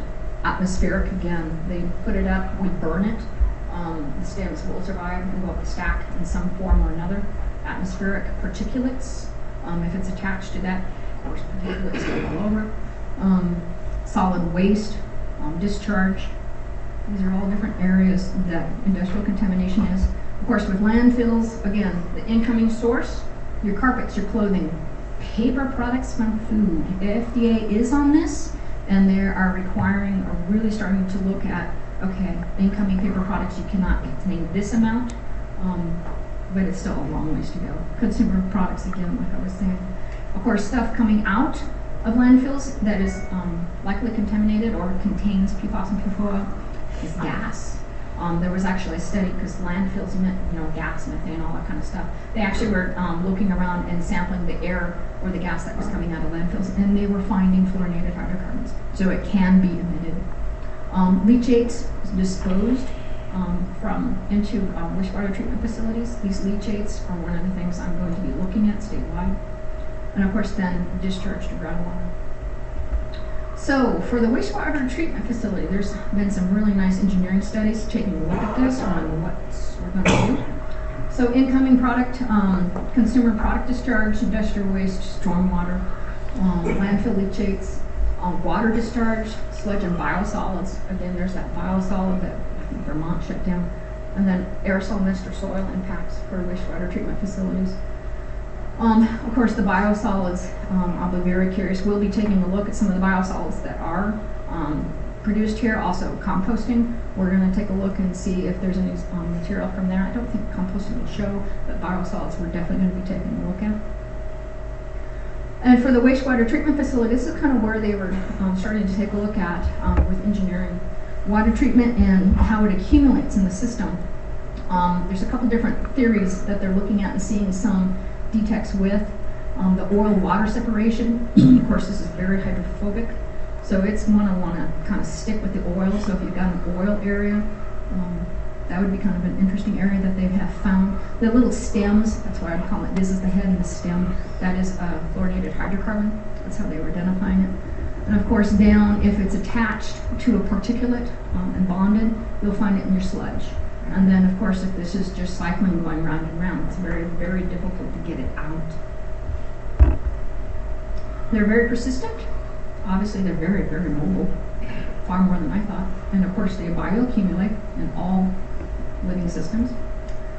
They can definitely migrate through plants and animal tissues. Of course then we eat those tissues. Definitely accumulate at interfaces. So like a shale and a clay layer. If you have infiltration coming down through a rocky substance and it hits a clay layer, a lens, or a solid, it's going to stay right at the interface and just kind of creep along until it can find another way down. Between obviously water and oil separators. Okay, I'm going to show you a case study. This is where Chemours or DuPont have been producing fluorinated hydrocarbons, PFOA, I believe, for a very long time in North Carolina in the Cape Fear River Basin. And this study started way back in 2000. They made some really good milestones in 2007 detecting all of this. And again, the federal regulations have not been established for this, and so different states are saying, okay, this is your health advisory, this is your health advisory. Some have tried to adopt the NCL, they can't enforce it yet. But in North Carolina, they were picking up Gen X. Now Gen X is the next legacy, that's the reformulation, PFAS, PFOA. So they were actually seeing some initial values of Gen X starting to show up in their groundwater and their wastewater treatment facilities. So they're not quite certain what Gen X, they don't know about the toxicology, so they put their health advisory at 140 parts per trillion. Of course, the EPA advisory for PFAS and PFOA is 70 parts per trillion. And this is kind of where we're at. Cape Fear River Basin, Cape Fear, North Carolina. This is river basin here. It's one of the largest river basins in North Carolina. Supports obviously a lot of people. And so they were looking at community A, B, and C. I think here is this area right here, I think is where the chemical plant is. And so they were taking a look at all of the water downstream from the chemical plant. So they were taking a look in 2017, analyzing 2014. They had taken these water samples, the fluorochemical polymer. Of course, this site had all of the old legacy PFAS and PFOA, the stuff that we got out of it, so we're not producing anymore. Some old landfills here for site B. But here's community C, downriver. They had a little bit of legacies, but all of a sudden they're picking up 600 parts per trillion of Gen X. So it's kind of like, good heavens, Chemours, what are you dumping into the water? Well, this is also coupled with advancement of the analytical capabilities of being able to detect and analyze it. So this analytical group was kind of like, holy cow, we've got all of this Gen X. We don't know the toxicological effects of Gen X yet. That's that new stem. Okay, so what this group did, this is out of North Carolina State University. These kids rock. I mean, this is a fantastic group that are really looking at several different ways to analyze it. They have just kicked the analytical capabilities of PFAS and PFOA way up. And I hope the EPA really takes a look at this group and takes a look at the chemistry and analytical methods. So what this group did, they went back to the samples taken in 2014, 2017 that were initially analyzed for that old study. Took new samples, took a look at the old samples, and reanalyzed them using their new methods. Well, here is the level of Gen X that they are initially looking at. Now, is that 600 parts per trillion? These emerging PFAS and PFOA, PMOA as I call it, 100,000, 200,000 parts per trillion. Now that we see the analytical capabilities of what we can do, we're picking up hundreds of thousands of parts per trillions of PFAS and PFOA in this area. I believe that this type of analytical capability is going to be kind of used everywhere. We're going to start seeing a vast amounts of PFAS and PFOA starting to show up that we're going to have to start dealing with. Very interesting study. So they actually went in and started looking downstream at a wastewater treatment facility with this new analytical method. The raw water, settled, post-UV clear water, you can't get rid of it. It goes right through both our drinking water systems and our wastewater production facilities. This will go through a surface water treatment facility. Coagulation does not stop it. Filtration, unless you're using like a 1 micron absolute, you'll slow it down. You can remove it. But of course, then you'll have to monitor your filters for blow through when that happens. It's getting very, very interesting. We cannot remove it from our water systems yet. There is a way. So this is what the EPA has now kind of looked at for treatments. Ineffective, conventional, low pressure, biological disinfection, oxygen. None of this stops any of the hydrocarbons, fluorinated hydrocarbons going through our treatment facilities. Something that we do know, and I think the best possibility right now is GAC, granulated active carbon, as long as it is engineered correctly. Not every GAC does real well. And of course, there's higher costs to all of this. One absolute filter for a surface water treatment is $3,500. Well, how long is that going to last? A month? So that's going to kind of change our budgets real quickly. GAC, it has to be engineered and it has to be a specific type of GAC. And you'll have to study PFAS in, PFAS out to know how long that system is going to last. Because you're going to have to pull that GAC. You have to pull resin. How are you going to get rid of resin? You can't recharge it. So there are a lot of engineering questions. And of course, right now the GAC is the most studied, and point of use does show that it will absorb the fluorinated hydrocarbons for a while. You just have to monitor your system real quickly, or very efficiently. There's some exchange resins and of course the high pressure membranes. But again, that leaves operating costs and problems. The EPA is obviously looking at, okay, we do this for public water systems or wastewater treatment. What's what we're going to have to do in the back end? Disposal of resin, corrosion control, fouling. There's a lot of interesting new chemistry issues that are going to come into our treatment facilities. And I kind of was looking at some naval studies over, and they're actually, okay, this is how we're going to have to design our systems. Lead and leg GACs, redundant, obviously backups for just a small potable single public water system or home. Obviously, if a private well is contaminated, this is what would have to be installed and maintained. That's the scenario. This would be for a small distribution system. If you're working for a large distribution, like Billings or LA or something like that, it's going to get kind of interesting. Okay, I just downloaded a whole bunch of information from you, but this is something that is not going to go away. You're definitely going to see more information coming at you. You will probably see, if not this year, if next year, the rule making will come into effect, and we will have an MCL nationally for this. There'll be a lot more training, a lot more talking about this. Of course, that one website will show you where there are detects, and of course, as our DEQ group gets more solidified and activated, we'll be going around and looking a lot more at sites around Montana, trying to see what we're doing. So it is definitely a developing situation. Kind of interesting. Questions? Yes? So for temperature, it takes like a plasma to break the clot. Yes, corona or plasma, So the highest extreme. Wastewater and landfill flares will be emitting PFAS. Most landfills would contain PFAS because of our consumer products. So we know that. Like the Billings landfill, that captures gas and then you treats it and puts it into a distribution line. Okay. Interesting. Okay. So I was just wondering if there was any sampling of the actual No. gas. No, we're at the ground level right now planning, okay, this is where we need to go, this is where we need to go.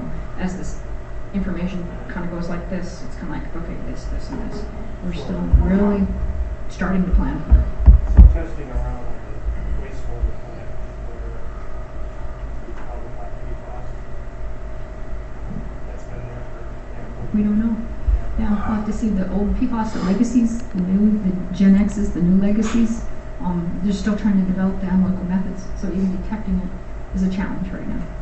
That's, Yeah, we utilize some biologics. oh yeah, yeah.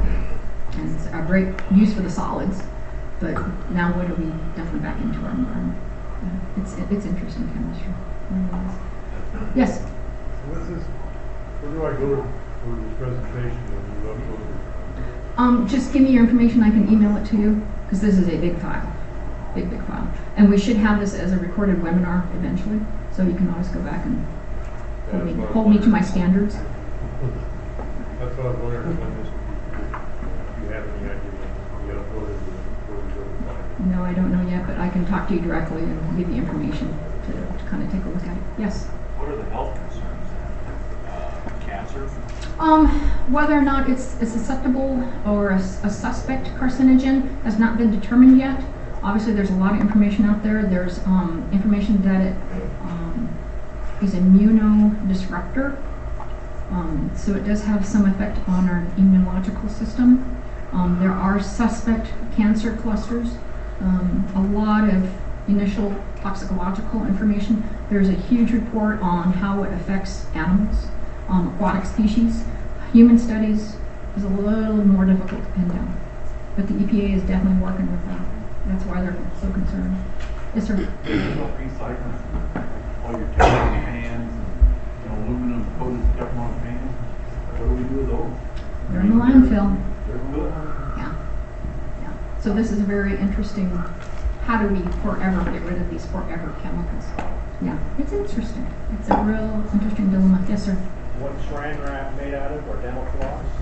Dental floss is supposedly, it might have some Teflon in it.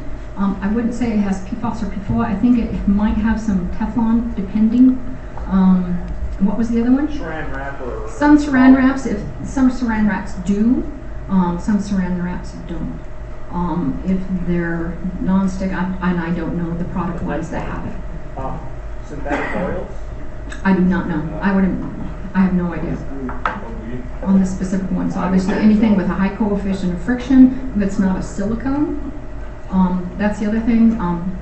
Fluorinated hydrocarbons are stuck with simethicones, silanes, and polydimethylsiloxanes. So you'll find a lot of those with a fluorinated hydrocarbon on them. So they're there. It's a great product. Fluorine is fantastic, but not in us. Well, it's kind of interesting. Any other questions? Yes, ma'am. Gas cost or fluoroelement? The gas or the acid? The gas.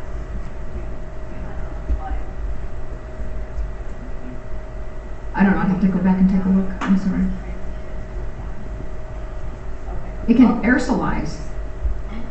Fluorinated hydrocarbons can aerosolize in a gas form, but generally there's not a type of fluoro gas that I know of. There's probably something out there. All right. So, any questions, give me a holler. Let me know if you want any information in this. Let me know what you kind of think about this. This is definitely kind of the first push I've given out there for fluorinated hydrocarbons. I know at one time I had very, very high levels of PFAS in my blood. We were monitored. I'm still taking it. So, I guess. All right, thank you very much. I appreciate your attention.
Well, team, I think we're probably ready to get things jamming here. So, I know a lot of you in the room already, but David Carlson, and I'll be honest, you guys know my presentation style. I like to wander a little bit, and I was just found out that we're actually live streaming this to Whitefish, by the way. So I was told I have to stay put. So if I get a kick out of it, guys, if I get a little antsy, like I want to try and walk, I'm going to try and make a commitment to myself that I have to stand here and make sure that people can see me for this webcast. So, well, team, I think congratulations. We're all in the home stretch here, and so we're getting there. Just a thumbs up. Yep, I know you guys are getting there, and so we'll as we kind of we can see we're rounding around to home base. I was asked to kind of give a little bit of talk about kind of some different disinfection styles for water and wastewater systems. And so what I probably will focus a little bit on is this one necessarily isn't going to be necessarily geared up on how you calculate this and how you do that. I think this one is a little bit more geared on the actual nuts and bolts of the equipment and different styles of the actual ways that we do disinfection in the water and the wastewater industry. And the first thing I would say is that the best resource that for anyone is really the person sitting next to you. Because I'll be honest, as much as all of us have got years of experience in doing and dealing and troubleshooting our disinfection systems, I'll be honest, I love to hear that, hey, I learned this lesson and all of that, and I think that's a really tremendously powerful way for all of us to be able to share and learn from each other on that. So definitely throw things out there as we go along today as we talk about these systems of, hey, I've seen that, or this is kind of one of those tricks I've learned as well along the way. So we'll talk a little bit about kind of why do we disinfect. A lot of it might be kind of straightforward, and we just know it's what we do, right? A lot of us is like, well, that was what I was told to do. That's why we had to do this. And so we'll talk a little bit about kind of why, from a regulatory standpoint, do we disinfect water and wastewater, the different types of ways that we do achieve disinfection. And then I'll probably take a little bit of a deep dive into different types of chlorine systems. A lot of us probably, if I kind of think, I know a lot of you in the room, that I can probably say just there's probably one of every example here of a gas chlorine system, big and small, as well as a liquid chlorine feed system, as well as a solid. We've got some distribution team members in here who probably deal a little bit with the solid form, where we're talking about the hockey pucks and our pipelines, for new pipelines for superchlorination.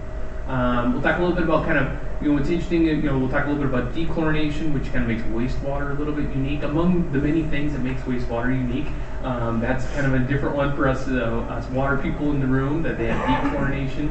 And if we have time, I'll touch a little bit on UV and ozone as well for today. So if I kind of jump right into kind of just starting real high off with is why do we disinfect water?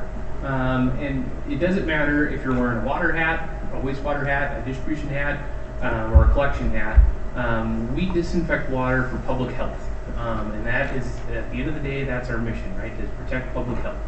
And so it doesn't really matter where we go for that. And you guys have probably seen this chart many times, but if you look at when chlorination started way back right before 1910, you can see just a good example of how typhoid, for instance, dramatically dropped off for cases in the U.S. And so we know that chlorine and disinfection of water is important for our communities and for our public health. We learned that a long time ago, and we still continue to do that today. What I do find interesting is, even in my travels, I do find people that like to come up and argue that point with me about I don't like chlorine in my water. I grew up on a well and it's been just fine, and I understand that point of things. But at the end of the day, for all of us that are running community water systems, we know that disinfection overall benefits public health for us, and that's what we have to do. If I kind of think about what are the different types, it's kind of interesting that to me the regulations that we're under really, especially in wastewater, really drive the disinfection approach that we might be taking.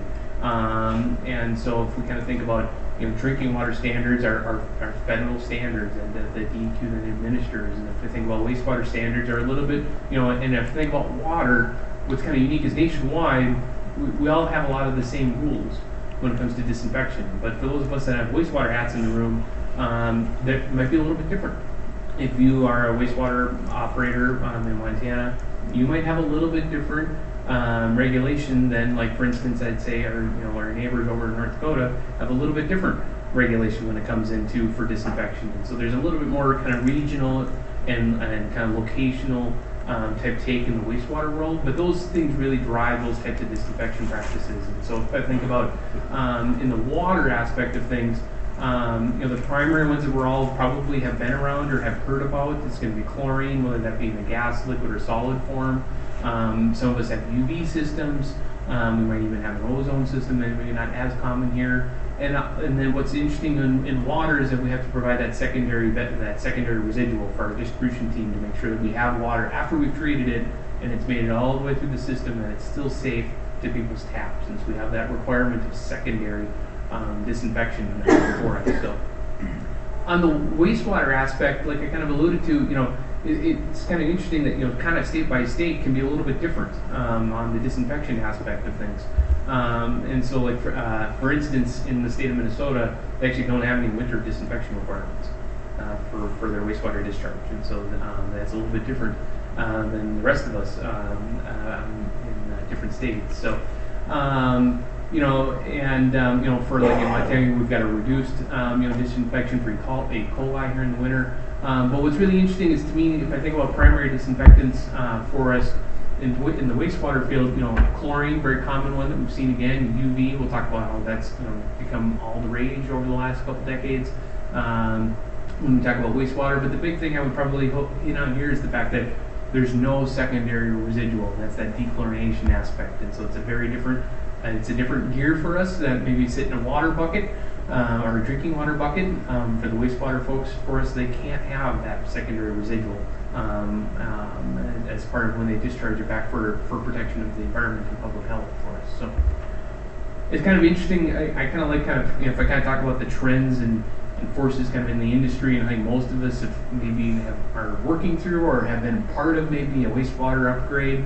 And maybe involve probably bringing in UV or something like that. So a lot of us probably nod our heads and go, yeah, this makes sense. But if we look at, dating back about 40 years ago, chlorine, gas here in blue in green, was all the rage. And that was what everyone did for disinfection in the wastewater industry. And if we kind of look at trends over the years, what we'll see is starting into the 90s and even more and more common, we'll see the orange UV is starting to be gaining more and more traction and really taking a bite into how we disinfect, taking a bite into the chlorine market a little bit. And so this is probably, most of us have probably either have our plants have gone through this, or maybe we've seen this from the aspect of the UV guy knocks on our door a lot more than the chlorine guy used to, type thing on the salesman approach. But we can just see in the industry that we've seen things change in the wastewater business for us. So when we talk about disinfection, regardless of water or wastewater, one of the things I would like to kind of just start on is talking about, if we talk about what is disinfection doing, what is it actually happening? We're talking about oxidants, right? We're talking about is a chemical or some type of application that's going to go in and oxidize, which is for the bacteria, it's basically going to penetrate that cell wall and rupture that and basically kill that bacteria. That's what the oxidant is doing. And not all oxidants are the same. And so it's not necessarily getting lost into the numbers here, but just more, this is ranking from, if we look at hydroxyl radical as being the highest on the list, that's a very powerful oxidant. Compared to, if we think about chlorine, where most of us are sitting, free chlorine is still a very powerful oxidant. But if we kind of move up the list here, if we think about like hydrogen peroxide, for instance, is more powerful of an oxidant than free chlorine. And just to kind of know that, just to kind of keep in mind the fact that all oxidants necessarily aren't created equal, and there's different ones for different reasons for disinfection. So. Just to kind of speak in broad terms, not necessarily getting into the weeds, but if we just kind of look at those types of systems, not only are those those oxidation potentials different, but that means the systems themselves are actually different as well. If we think about chlorine as being very good against bacteria and pretty robust against viruses, but if we kind of look at for instance UV though, UV is an expression in the water business and the drinking water business. Is pretty good at bacteria, but when you get down into viruses, maybe not as effective as chlorine when it comes into that. We think about bacteria being, in the grand scheme of things, a bit bigger. Viruses being very small. As we get into UV light, it gets to be smaller and smaller. A little bit harder, especially if we get into like adenovirus for us in UV. And so it's not only and that's really a function of not all of those oxidations are the same, and just like that, not every disinfection technology is the same. And so that's why I even said it in the next room over earlier, which is there's no silver bullet. That's why every one of you probably has a little bit different system kind of tailored for you. There's really no one size fits all when it comes to disinfection. So, and that not only is it just kind of the effectiveness on kind of what are we trying to achieve if I think about the public health aspect of things, but that also comes into, just the actual operations of it as well. And this is, I'm not going to probably get too far into this table here, but really just kind of draw out some ideas of things like, for instance, chlorine on the equipment side. Most of us probably know it inside and out. And we've been around it. It's tried and true technology. If you needed to get a chlorine regulator, drop shipped to your plant, you could probably do that. And it's going to get there, and there's an industry built around it. If we think about, it's kind of being a very robust system. If we think about, ozone maybe kind of being a relatively capital intensive type technology, spare parts and stuff like that, maybe we have a little bit different approach in that, because that maybe isn't something I can get at quite as readily for that. And so everything is not only does it have a little bit different impact in terms of what is it doing, but also as well in our lives, right? It's easier to operate or not easier to operate. But our UV system, sometimes we've got this great SCADA system that just runs and controls everything. It's a set it and forget it type thing. It kind of runs. And we're trusting it to run type thing. And, there's just maintenance of bulbs and stuff like that. And so everything is just, it's definitely not a one size fits all. There's no silver bullet answer to any one of these. But every technology has its little uniqueness to it. So you can't get too far into disinfection, and as we kind of just hone in on the big concepts here for starts, we can't get too far into disinfection without talking about the breakpoint curve. So if we kind of remember it if we kind of go back to chlorine and chloramination, if we look at as we continue to dose chlorine and bump up the chlorine dose, what we see is this red line here is consuming, this is free ammonia here, and that will consume free ammonia in the system. So that ammonia mixes with the chlorine to create a chloramine residual, and that's why we'll see as ammonia drops off, the chlorine residual continues to build, and then we hit what we call the breakpoint curve, where we actually see the chlorine dose drop actually. That's where maybe some of you have been there, I know I have, of losing chlorine residual in a plant and going, well, crank up the dose, and you keep cranking it up and it doesn't go up. In fact, it goes down, and that's where you're going, oh, we're through, we're dropping off the breakpoint curve here. And so this is where we get into, this is where you probably hear the words of like, don't run there for a drinking water plant. This is where we start getting into the dichloramines and trichloramines, where we start getting taste and odor compounds and stuff like that. And so the goal for most systems are going to be to either operate just right on the kind of the left side of the breakpoint, or they're going to operate through the breakpoint, which is basically going to be dosing through, kind of through the bottom and back up through the top, and that's where their operating point is. If you have a groundwater system, this is where I bumped into it, was a groundwater system that had free ammonia in the groundwater. And that's where we bumped into this, was all of a sudden, I'll be honest, I came in one night, all of a sudden we lost chlorine residual, and we started cranking it up, and we couldn't figure out why we weren't building residual, and that's where we went and figured out, oh, we actually now have ammonia now in our wells that we actually need to tie up and combine and get through the breakpoint curve for us. So a lot of key questions, and it doesn't, what I always kind of start with is, so it's kind of, I guess, moving on from the generalities and kind of the broad concepts of disinfection, kind of diving into some more of the weeds of things. When I think about everything that's in our disinfection system, this is my take on life. The next few slides are just going to be my personal opinions and takes on life. But for me, I always think about, what is the regulatory requirements for us? What are we being held to, whether for our water wastewater system, not only just from a disinfection aspect, but also from a safety aspect of things. What are our building codes that we have to follow? It's amazing, especially nowadays, how disinfection systems can get, if we think about chlorine gas, very dangerous, and there's a lot more push now to have very stringent safety requirements, which I think is a good thing, but that can drive different decisions in our disinfection systems.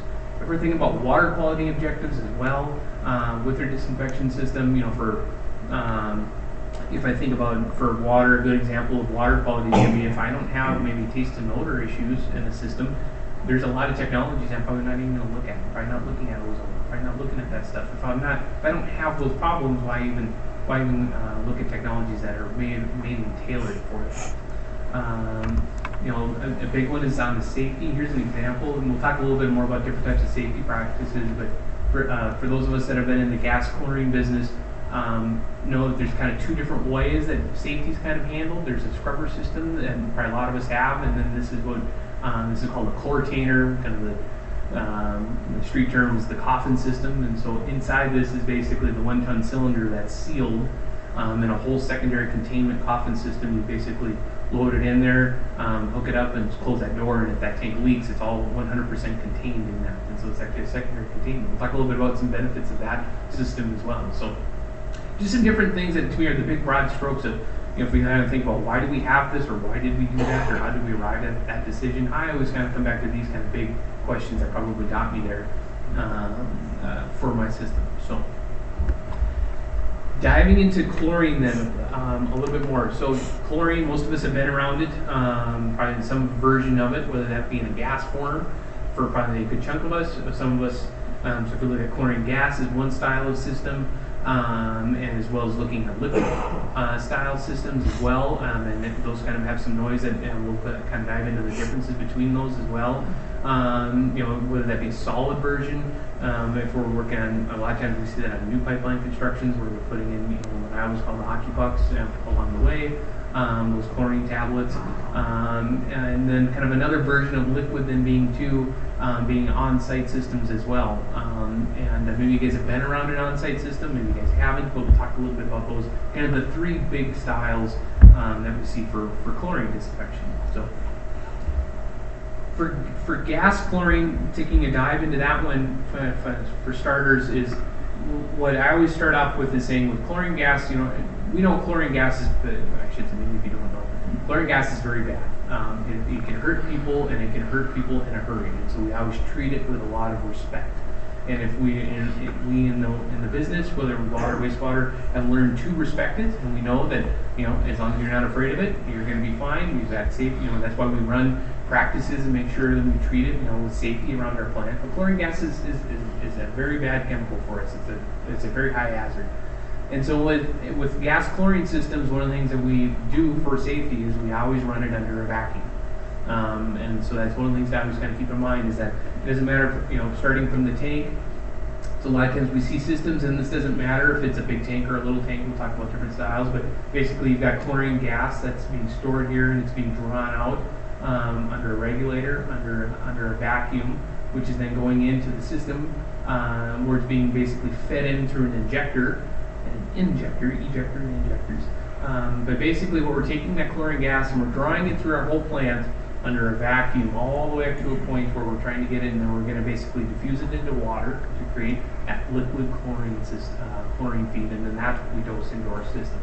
And so that's really done from a safety standpoint, is making sure that's always under vacuum. A lot of us probably have, you know, vacuum monitors and all this stuff, and we see those go off, we know we've got an issue. And chlorine gas detectors, that's one of the safety concepts that we do for gas chlorine equipment. So, you know, just kind of a dive by dive. You know, we've got you know, the regulator. A lot of times is, you know, mounted either on the cylinder head or maybe it's mounted off in a room. It kind of depends on kind of how big or small our systems are. This one here is mounted on a 150-pound cylinder where we can basically adjust the flow of chlorine right out of here. Sometimes you might have an electronic control system that is automatically adjusting this, and I would say that every one of you has got it's got your own unique system, and neither one of them are wrong. And it all kind of depends if we're running a 5-gallon-a-minute system for maybe, you know, a school, or for maybe a local business or something very small, or a small water district, or maybe we're here in town where we're running, you know, 40, 50, you know, almost 60 million gallons a day for a community here in Billings. I mean, so it's all big and small. There's no right or wrong answers to it, and for just variations within that. So the ejectors. And there's probably, you know, people probably want to argue with me a little bit, and that's fine, about, you know, the difference between ejector and injector. But my rule of thumb, right or wrong, is I always tend to think of the ejector as basically being, here's where chlorine gas coming under a vacuum is basically being bubbled into basically into a water feed. So here is basically in-plant water coming in, chlorine gas is coming this way, and basically these two are mixing, and then we see then very common, this is probably where we most see it, which is the yellow pipe, which is basically carrying that chlorinated water to wherever it's going to be injected within that plant. And we know that that's where this water is now basically, this is now not under vacuum anymore, now this is under pressure. You know, this can spring leaks sometimes, and that's where we can get some concerns, some issues. But I was thinking these ejectors, I was kind of using the phrase, this is kind of a dumb ejector. I mean, all it does is it sees the flow of water and it opens up and basically bubbles chlorine in. They're pretty simple from our standpoint. So. The injector, term that I guess I usually say is basically where is it being injected into the pipe. So here you can see an ejector basically mounted right next to where it's being injected into the pipe. And there's all kinds of different styles of systems here. I'm doing this, some of you guys might. This one is just basically a pipe just basically saddle tapped into the side. Some of them might have a quill, for instance, if you guys have seen those big with like a safety quill. Basically it's a big tube that you can pull in and out. Some of us might have a style like that. Some of us have a little bit bigger system, or maybe it's like a big diffuser bar where it's being injected in. Maybe it's going over like a weir on a clear well, for instance, in a plant. But basically that injector is basically the point at which you're taking, you're putting now this chlorinated water into the water to into your treatment process for achieving disinfection for us. So, and I would say that my rule of thumb, right or wrong, is I tend to like to keep this as close together as possible, because that means you're keeping chlorine under vacuum for as long as possible. And so that's why this one, for instance, was right next to each other, worked out pretty well for us. It's trying to minimize that risk and exposure for safety. So chlorine gas, there again, as this industry over the years has built up a pretty robust system. So if we think about the first one, and this might even be, if you guys are sticking around for the afternoon, this might be on your exam, which is, what is the max draw rate out of a 150-pound cylinder? I can kind of picture the question in my head a little bit. But for 150-pound cylinders, there's a max draw rate of about 40 pounds out of one of those cylinders, so 40 pounds a day. And if you guys kind of remember from kind of practicing up and learning from the exam books, that's a really function of the fact that those cylinder heads will freeze. As you draw that volume out, those cylinder heads get cold, and then they'll start to freeze. And so about 40 pounds is about the max limit out of a 150-pound cylinder here showing. And so a lot of times these are manually moved. They're sitting on, this one here is an example of what I would call a chlorine closet. But basically this 150-pound cylinder is sitting on a little weigh scale. The regulator is mounted right on top of that. There's a little lead washer behind there. If you guys haven't switched one of those out, always remember to always use a fresh washer. I've seen that happen where they kind of tend to reuse those. That's not the way to do that. I always make sure that little lead washer gets reused.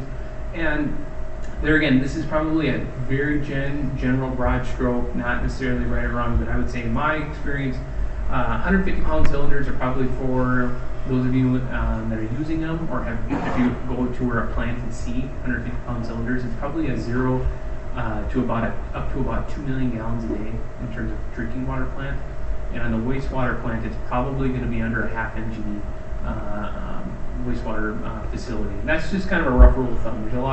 There's some other oddballs in there, but outliers in there. But that's generally what this tends to hit is basically at this point, when you get above these thresholds, this draw rate becomes higher than what those cylinders can produce. I mean, that's where we get into 150-pound cylinders, the 1-ton cylinder systems that we'll go a little bit into. So one last thing on 150-pound cylinders, this is my own David Carlson opinion on life, but to me, manhandling those cylinders can be problematic.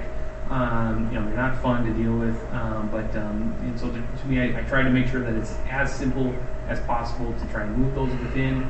The system I like to use a lot is what I call Chlorine Closet, which is basically, this is an exterior door. Basically, you put the 250-pound cylinders basically in a room. There's actually some design code things and you can actually benefit out of that. But this room is basically small enough that you can't fit in it, which I like even better, because that means an operator can't get into the room, where if it got leaked or something like that, it's all exterior. It's basically a little cubby, and so there's a lot of safety benefits to the system that I tend to kind of prefer. This kind of go to if I'm working on a 150-pound system. So. Tonners, on the other hand, now get into the bigger style systems. So now we're talking a little bit larger plants. We're probably talking about in excess of probably 2 MGD type facilities, where we start getting into big ton cylinders. And so that's 2,000 pounds of chlorine. Basically, this is not something that this is not a style system of like hey Joe, grab an end type thing. Let's pick this guy up. And so a lot of us that have been around these, there's usually trunnions, there's cranes. I mean, this is not something that there's going to be equipment there to kind of help us move this. Those 10 cylinders can come in on rail, they can come in on semis. Every one of us probably has our own little different way of getting that delivered. But basically, what you'll see here is now we've got about a 10-fold increase in being able to draw capacity on those cylinders. So a lot of times, this 2,000-pound cylinder, for instance, here you can see it on the weigh scales, this is actually in a separate room compared to here now where the regulators and all the chlorination kind of equipment that you need to get at all the time is now in a separate room. I can picture even yesterday when we were over at the Laurel water plant, it's all kind of separate rooms, and a lot of us were kind of like, oh, nice chlorine room, yeah, I'm not going in there, type of thing, because we know that's a place that if you don't have to go there, don't go there. And so we try to kind of just minimize some of that by bringing the equipment out into separate rooms as well. So.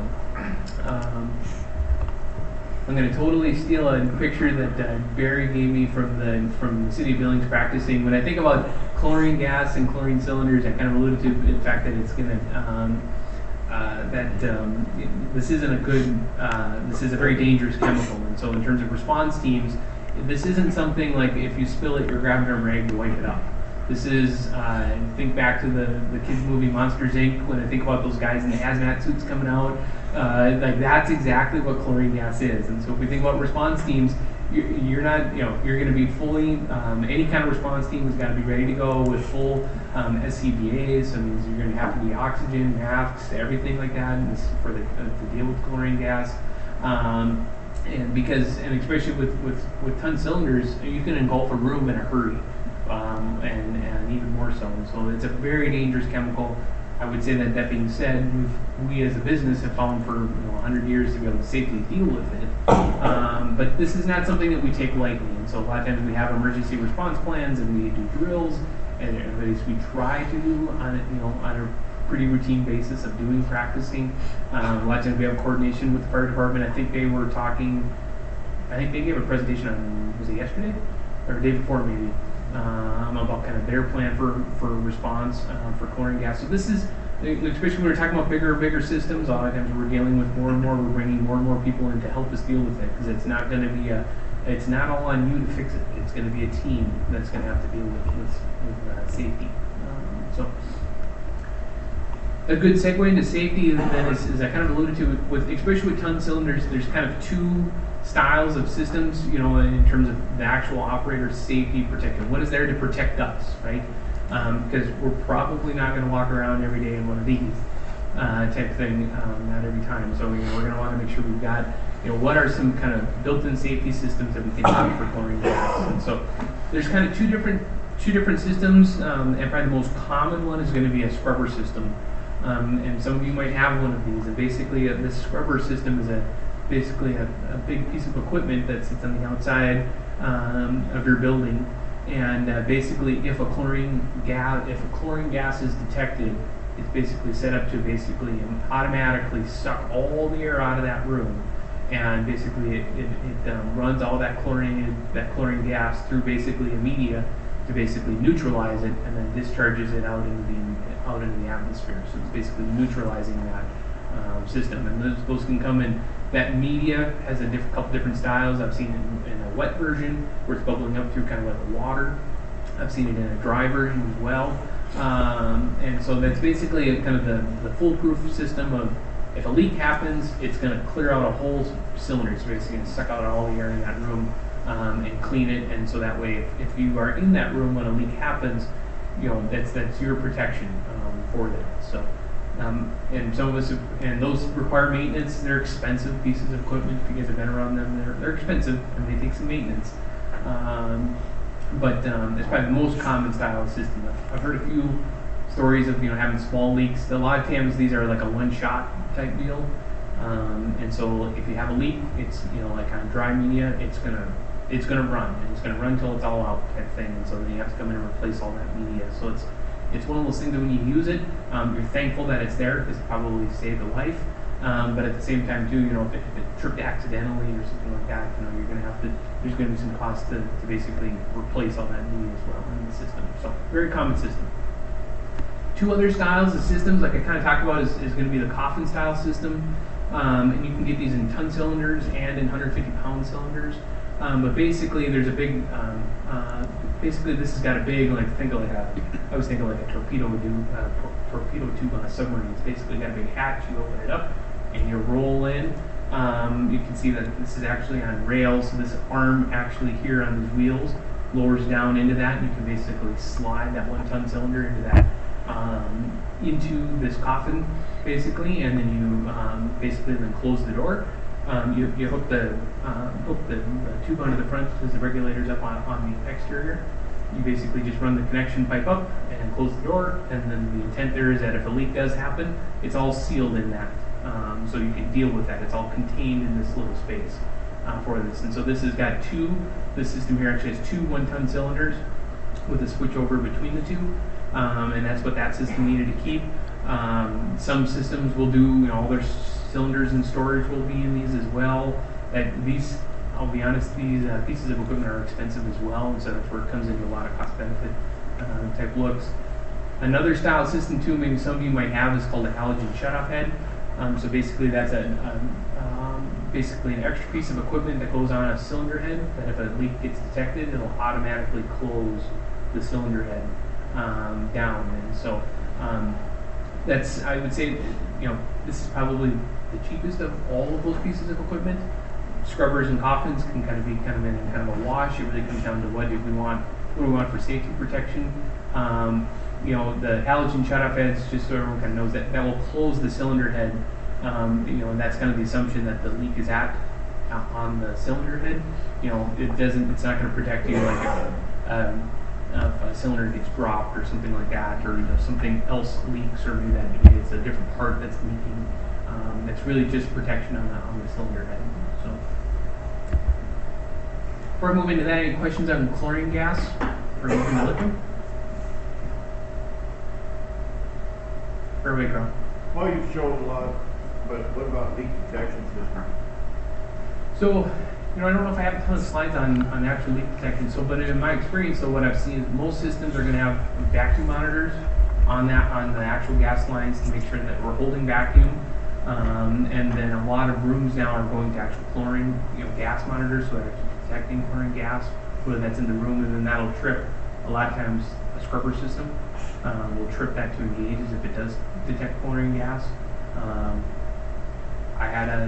That's probably I would say the recommended way. I helped a system one time where the system was trying to make the claim that they had a window, and he said, "That's my chlorine monitor. If I look in the window and it's green in the room, I don't go in." I do not recommend that at all for you people on the webcast. Do not do that. But I was gonna say I've seen it. I've seen a lot of different versions of it. So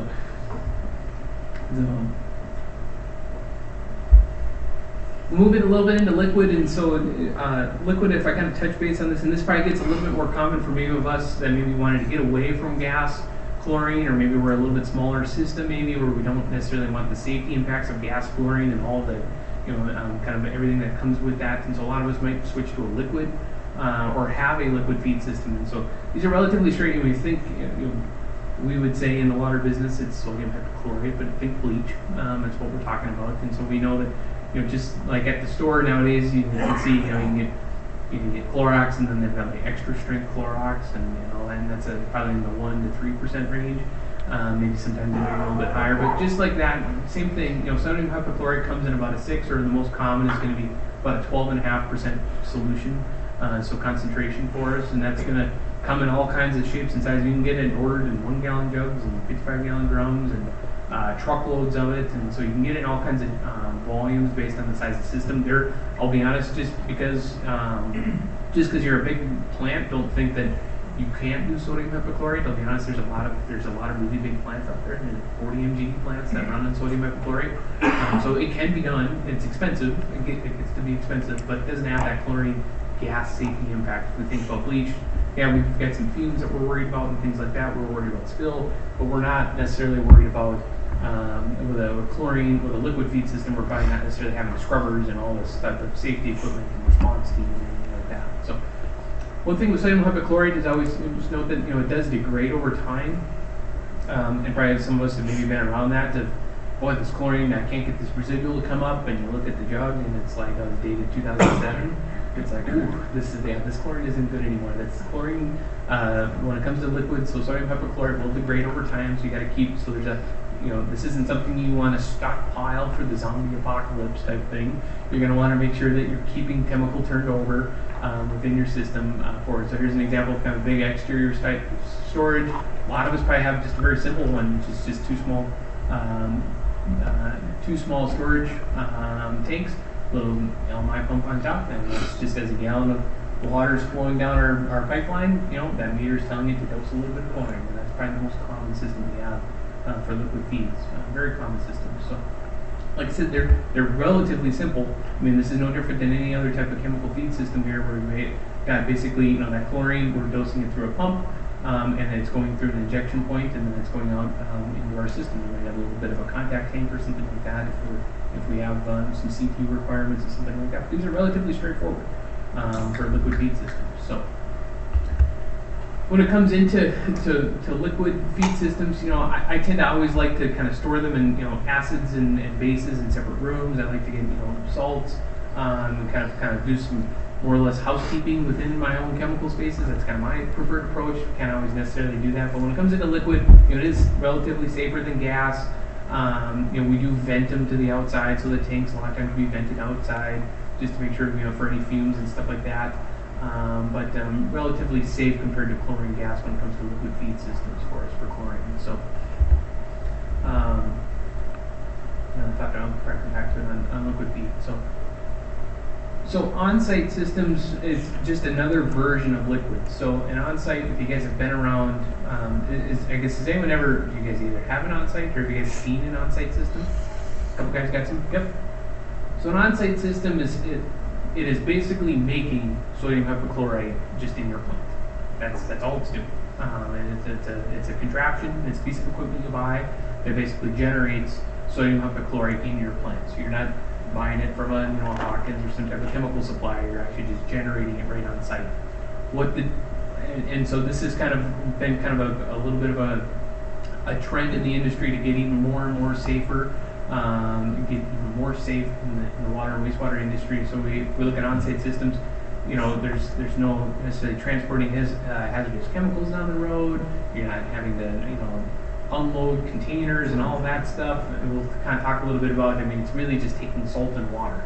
That's really the only two chemicals that you're dealing with on-site systems. And so I got a little bit more details on the next slide. But one of the things just to note here, team, if there's one kind of takeaway on on-site, is we're talking about a less than 1% concentration of sodium hypochlorite. So it's a really low strength dose. So if you think about it, that's where on-site systems a lot of times it can come in for small systems, because it kind of makes sense, because if you have lower concentration, right, you have to have more and more volume, right, to make up for that dose.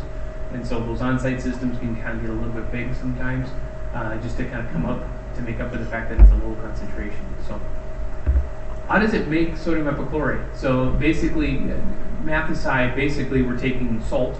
So you'll have salt bags delivered to your plant. You take salt, you take water, and you run it with a little bit of some energy, and that makes sodium hypochlorite through the chemical reaction, basically, and then off-gassing some hydrogen gas out of it. And so kind of a rough rule of thumb here is about 3 pounds of salt, a little bit of some power, and 15 gallons of water makes 1 pound of chlorine. So that's where that low. So we'll think, okay, so that's the inputs to get 1 pound of chlorine. If you kind of think about, okay, well, that's how many, to make up for a 150 pound gas chlorine cylinder, right? That's going to be a lot of water and a lot of salt, and so that's where that low dose kind of comes into play. But there's no handling of the chemicals for this. So There's a lot of brand names on different styles. I'll be honest, they're just different brands that different manufacturers rep. One was microchlor, where basically you've got salt in a tank. You're taking water, you're running it through basically some electrolytic cells, and basically that's generating out your sodium hypochlorite. So you're basically making that liquid feed, and then you're going to dose it just like you would any other system for us. So You got a water softener. spot on. That was my next comment I was going to say. So one of the things to note with this is you have to have a softener. So because you are running right there is water softener. So when on these cells, here's a different style version called Chlorotech system. So here's water running through these electrolytic cells. So if you don't have soft water, it's basically that calcium in that water, that hardness is going to come out when it runs through there. And so exactly right. If you don't have a softener on that, then you'll just plug the whole thing up with calcium carbonate. They'll scale right up. And so those softeners are important. Bird away. Say it again. You clean yours about every 3 weeks. Yeah. Yep. So that's a big thing with this is that you got to make sure we have softened water. And so for some of us, maybe we are blessed with having fairly soft water. Most of it is going to take about 100 milligrams or less total hardness. That's very soft water going into it. But I would say most of us here in our part of the woods, we've got pretty hard water, and so it's always going to have a softener on it. So, talked a little bit about the hockey puck version. So a little bit, see these a little bit more in distribution systems, but and this isn't as common in the treatment world, but basically you can get calcium hypochlorite, which comes in a tablet form that you basically then can dissolve into water that basically creates that sodium hypochlorite solution. So we're still creating the same thing just through a different way. This way we're making it. The first way is the easiest way is to buy it, right? Just buy it from a chemical rep who makes it. Next way is you can make it on site, and then with salt and water. And then the other way then is basically buy it in a puck form. You dissolve it into a solution. So just all the same concepts, just different ways to get there. So tying back into wastewater here. So if we think about what does make wastewater a little bit different is the fact that we do have dechlorination when it comes to wastewater aspects, because we can't release that chlorine into the environment. And so most of us probably have been around, and maybe you guys have there's different ways of doing this, whether that be the most common, probably being sulfur dioxide gas, being for dechlorination. You can get into some liquid feed forms of sodium disulfide, calcium thiosulfate. And the one thing I would say is we're thinking salt. That's what we're doing here to basically neutralize that chlorine. Is what we're trying to do for that. And so here, a good example is basically, we're adding chlorine at the front of a CD system for wastewater, and at the end, basically, we're dechlorinating before that goes back in. Very similar for those of us that run distribution systems. We a lot of times have to dechlorinate if we're going to do hydro flushing or stuff like that. We might be having similar systems, similar type of chemicals as well. Very same concepts as well for wastewater. So I'm going to boogie through here a few last slides here, guys, which is peracetic acid, which is kind of unique to the wastewater industry a little bit. Is kind of gaining some traction. So peracetic acid is, so we're switching off the chlorine and talking about a different type of chemical now. So peracetic acid is actually came out of the food industry, very common in the food industry, that for using for disinfecting tanks and stuff like that within their food processing industry. And so we've actually used peracetic acid in wastewater applications. Montana's actually kind of leading a little bit of the charge for that, for wastewater feed. But it's the same concept again.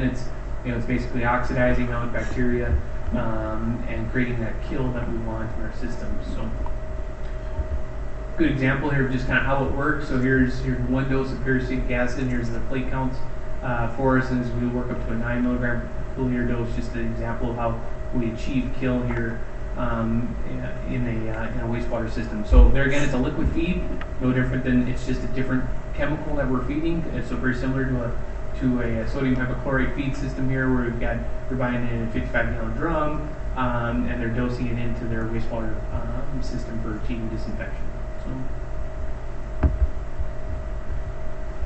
So ozone, I'm just going to touch base real highly on, which for ozone, so ozone is another form of disinfection. Ozone is really geared towards, where it really rings is on hitting taste and odor issues for systems. And so if you're on a reservoir or a lake or something that's going to have maybe some algal blooms and stuff like that, where we have seasonal taste and odor, that's where ozone comes into place. It's an extremely powerful oxidant for us as ozone. And so an ozone generator, it's another piece of equipment that you got to buy, but it basically generates out, takes oxygen and energy, so it takes oxygen, takes energy, makes ozone, that O3, that you can then basically dose into a system, and it's an extremely powerful one. What's different about ozone is it doesn't have a secondary, it has no residual, it dissipates. And so if you guys have been around an ozone system, there would be an ozone followed up by some chlorine residual for our water plants for us. So obviously ozone, not too much of a, if I think about in the wastewater applications, we're probably not too worried about taste and odor issues. Maybe the odor issue on wastewater applications, but maybe not the taste one. So maybe not as common, but ozone is definitely a great tool for developing, for getting taste and odor issues in water plants. So it's something where I said to allude to at the beginning, which is if you have it, you're going to look at it. If you don't have those issues, you're not even going to look at it. That's kind of my rule of thumb for that one. So I'm going to round out quick on UV here real quick, which is UV, probably a lot of us probably have these systems now, but UV disinfection is, so we're not talking about dosing a chemical, but we're talking about dosing light into the spectrum. And so if we look at the ultraviolet light spectrum, we're talking about a specific bandwidth that we know that will alter the DNA of bacteria and viruses to basically make it so they can't reproduce. There's that big term you guys probably heard people say, UV doesn't kill, UV activates, and that's what they're getting at. It's basically it's neutering the bacteria so they can't reproduce when you ingest them, that thing. So we see these both in water applications, whether that be in a tube style system. This is a low pressure, high output type system, where basically water is flowing through. We've got a series of lamps that basically run various levels of intensity and various numbers of lamps and bulbs and everything like that. There's a big control system that controls all of this. But basically here in a drinking water application, we're achieving our UV inactivation.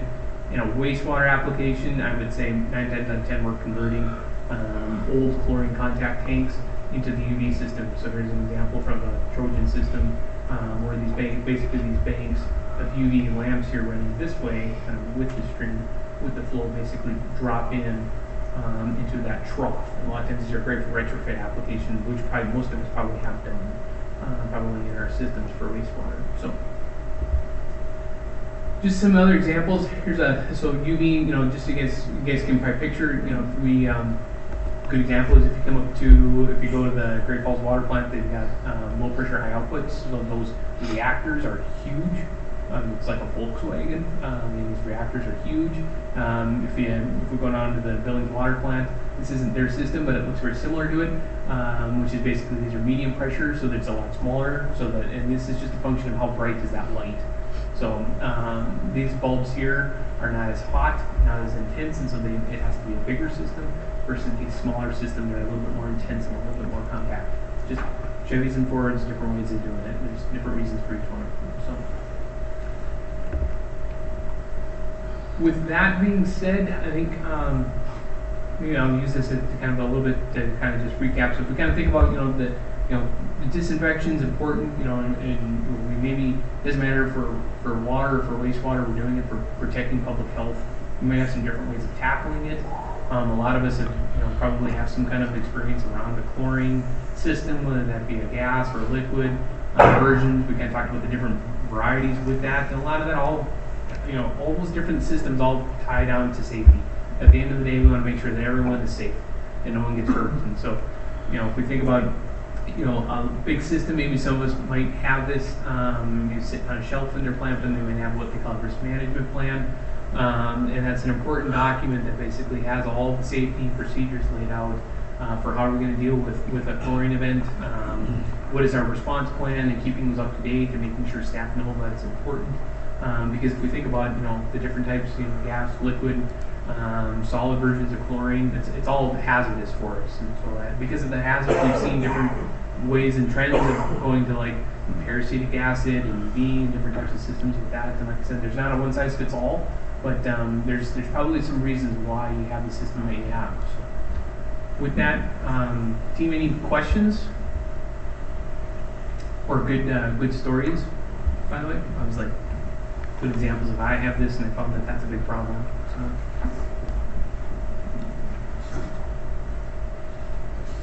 it's we're to the end, right? You guys are like. Okay. Well, thank you guys. I appreciate it as always. So.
Another thing that I do is I track my sleep. Okay, That's what I have an app for. guess we'll get started for the final presentation of the day before lunch. My name is Tom Wolf, Montana Fish, Wildlife, and Parks. I'm the Aquatic Invasive Species Bureau Chief. And today I'm going to be talking to you about what's going on in Montana for aquatic invasive species and how it applies to you guys and what you see out there or what you potentially could see. How many of you are aware of zebra and quagga mussels? That's good, the word's getting out. If you aren't, you'll learn a little bit more today. If you already know something, I'm hopeful that you move away from this presentation knowing some more information. As we go along, please interrupt me or raise your hand, ask questions. I'm here today to get information to you guys, and it's really important that more people know about this so we can share this information with our peers, with our colleagues, with our families, so that everybody knows what's going on out there, what we're looking for, and why it's important and relevant to what we do with water in and around the state. So, first question, what is aquatic invasive species? It's something that's not native to the area. We're talking about invasive plants, snails, crayfish, clams, pathogens, mussel, and things like zebra and quagga mussels. A lot of these invasive things move on boats. So when we talk about zebra and quagga mussels, they adhere to things. That's what makes them different from our native mussels. They actually stick to stuff. They're native to Asia, so they're not from around here. They were brought to the Great Lakes in the 80s and then spread water body by water body just by boats moving these things around. They can survive up to a month out of the water, so it makes them really mobile. They stick on and then hold on. As long as the relative humidity is right, it's not too hot, they can survive a long time being moved from one place to another. And when they are introduced, they cause significant damage to infrastructure because they stick to stuff.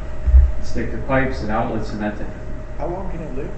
Up to a month out of the water. Oh, a month. Okay. And so these things only survive 2 or 3 years total, but when they reproduce, they produce 1 million offspring per breeding cycle. And sometimes, if the conditions are right, they can breed several times a season. So their reproductive rate is huge. When they reproduce, they're microscopic, so they float around for about a month before they actually settle out on something. So they can move into infrastructure, inside of pipes, inside of pumps, move through screens, that type of thing, and then begin to grow inside of infrastructure. And that's what the big issue with these things causing problems. And then, the mussels is kind of the big ticket item that we put a lot of attention to just because their economic damage is so significant, their damage to habitat is so significant. But we have a lot of other aquatic invasive things like invasive plants, like Eurasian water milfoil, invasive crayfish. A lot of other invasive things other than mussels move around. Things move on boats, but also through the aquarium trade too. So that's another pathway where, wherever you're at around the state, even if you're in a place that doesn't have boating, the city of Billings is a great example where people have an aquarium species. It's great to have a species in your aquarium that's really cool looking, that's really can survive and is tough. It works great when it's in your little fish bowl, but it's not so great when you dump it in your pond or your canal and it starts growing like crazy. So that's another pathway that can introduce new nasty things that can cause problems to our water and resources. So when we talk about Montana, we are unique for aquatic invasive species because a lot of the species issues that we see in the Great Lakes area or on the West Coast, they're not here yet. They're species that are moving one boat hop at a time. They were introduced to the Great Lakes area, or they were introduced to the West Coast, and they haven't made it here yet. So the opportunity for prevention is now. And the way that these things are spread is through us. It's through humans moving boats, or dumping aquariums, moving species like that. Ornamental pond plants are another great pathway, so you have a nice little pond in your backyard, you want a really nice looking plant back there, which is great if it stays there, but they don't tend to stay where you put them, especially these aggressive species. They can move through seed, or they move through people just dumping them, and once they're done with them, they don't want them, and then they take over the environment. So Floods could also. And floods, absolutely. It's great to have something in a pond, but once the water comes up, it's not anybody's fault that it moves those species away, and you end up with a new problem, and it's widely spread. Do ducks and geese transport too? Waterfowl. So this is something that comes up pretty consistently, and there's been a fair bit of research looking at waterfowl as vectors for aquatic invasive species. When we talk about zebra and quagga mussels, it's pretty clear that they don't move them around. They can, so they have seen the microscopic life stage of these guys. They're called veligers. They're just basically a really small microscopic mussel.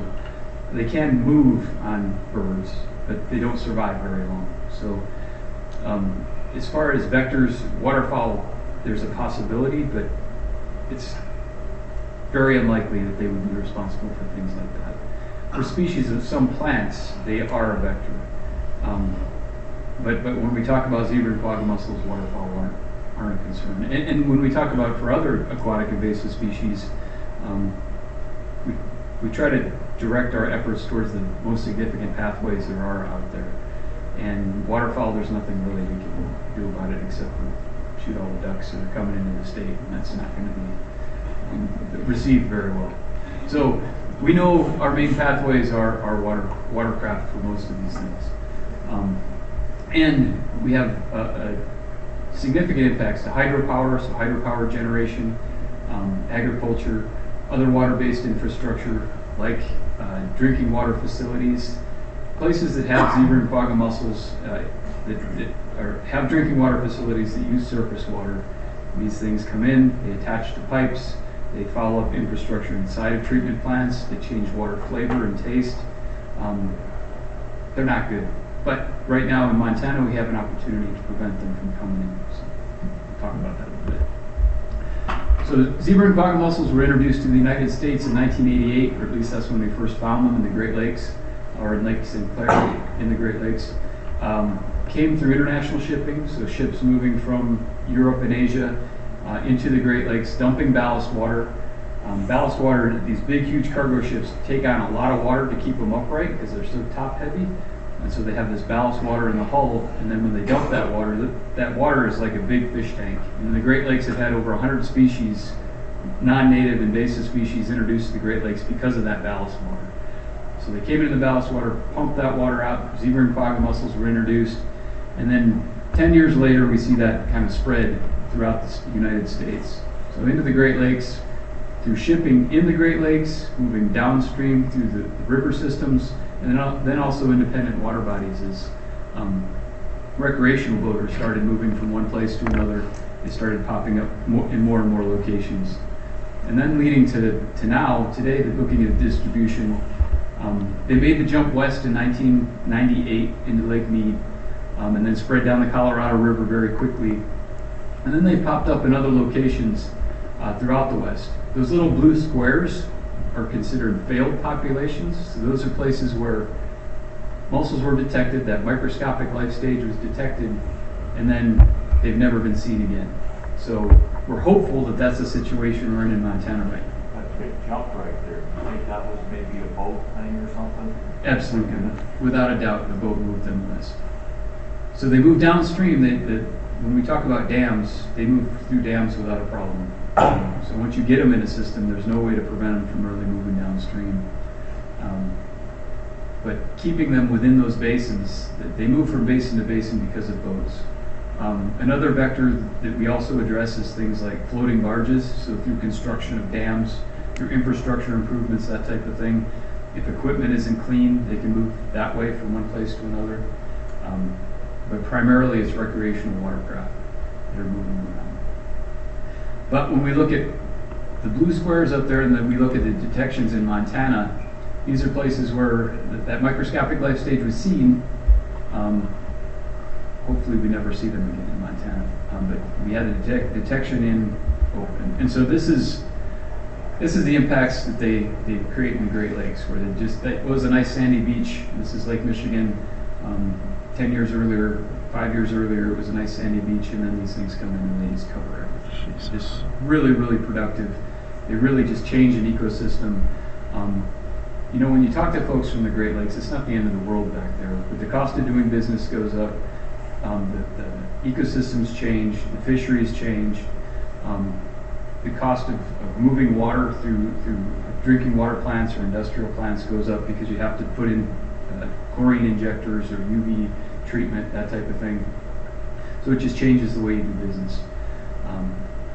And not to mention that impacts on habitat. So as far as an opportunity here in Montana, now is the time to really focus on keeping these things out. You ever use them as a food source? Good question. No, they're literally good for nothing. They concentrate botulism toxin, so they can be toxic. Some things do eat them, like drums.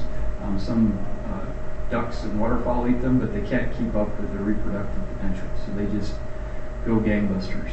They've been trying to find good uses for the shells, and because of that botulism component, you can't really use it for a feedstock for chickens or something like that. Southern California, they've used it to pave airstrips.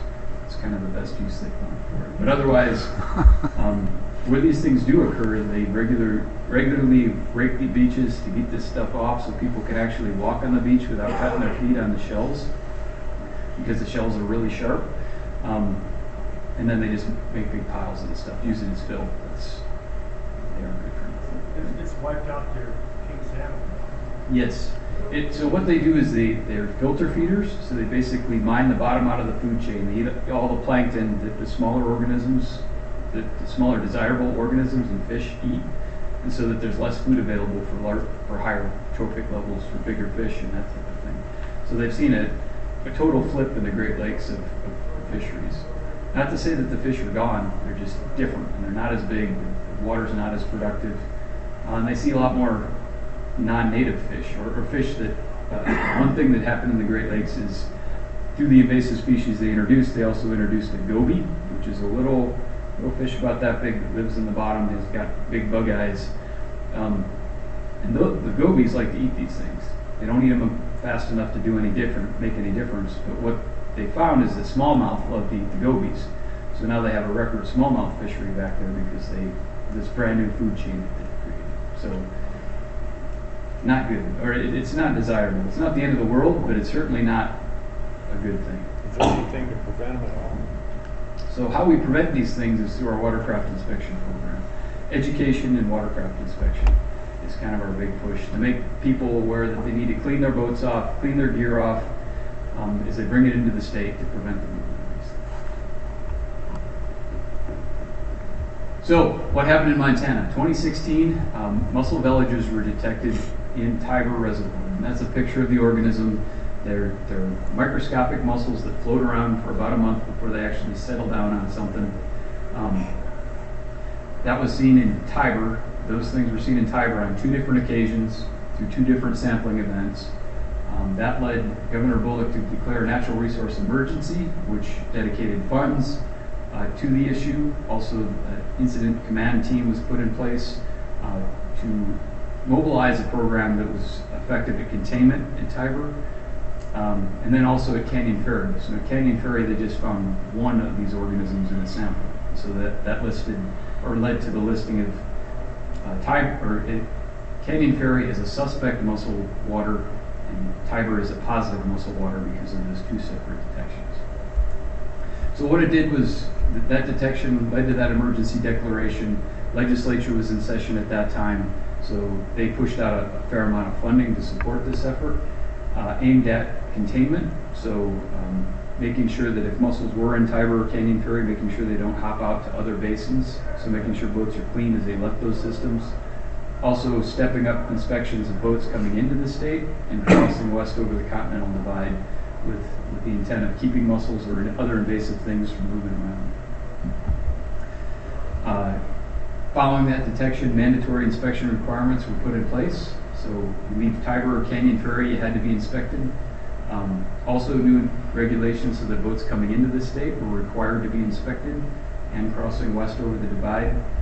$13 million over 2 years was cut loose to fund this effort. And that also led to the increase of inspection stations in the state. So over 40 locations in Montana inspect watercraft on boats coming into the state or at Tiber, Canyon Ferry, and other locations. Our early detection monitoring program was ramped up, so we're out there looking more for these invasive things with the intent of trying to find something early. And if we find something early, we have the potential of eradicating it or at least preventing it from spreading further.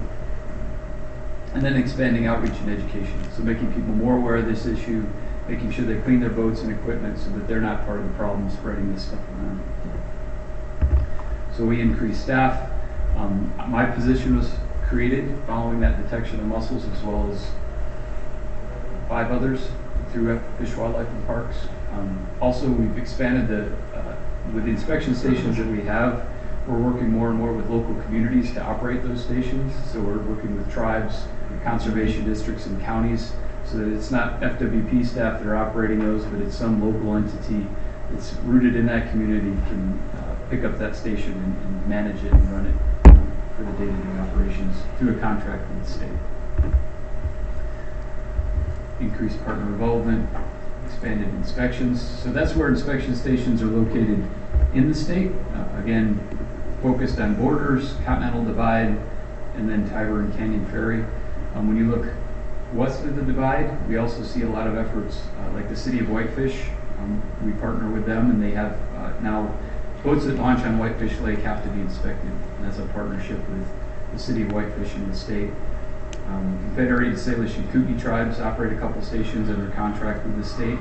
They also bring their own resources to bear, so they fund a warden specifically for aquatic invasive species. They also use their own funding to operate a station at night because they're concerned about boat movement after dark. All the stations except for that Valley station operate mostly daylight hours, or they will through this season, with the intent of trying to target our efforts of inspecting boats at the times that watercraft most likely are going to move. With the intent of, if there are moving invasive species, we find them on the boat. We expanded our lab capacity, so Fish, Wildlife, and Parks has a lab that processes all the samples that we collect around the state. What we do is we take this real fine mesh net, a plankton net, pull it through the water, and then at the lab they look through the sample, looking for that juvenile life stage of mussels in those water samples. It's a job that I can never do, but fortunately we have some very good people that are dedicated and good at doing that. Some people we don't have totally convinced. Bring the kids. Some skeptics out there still. Expanding outreach and education around the state.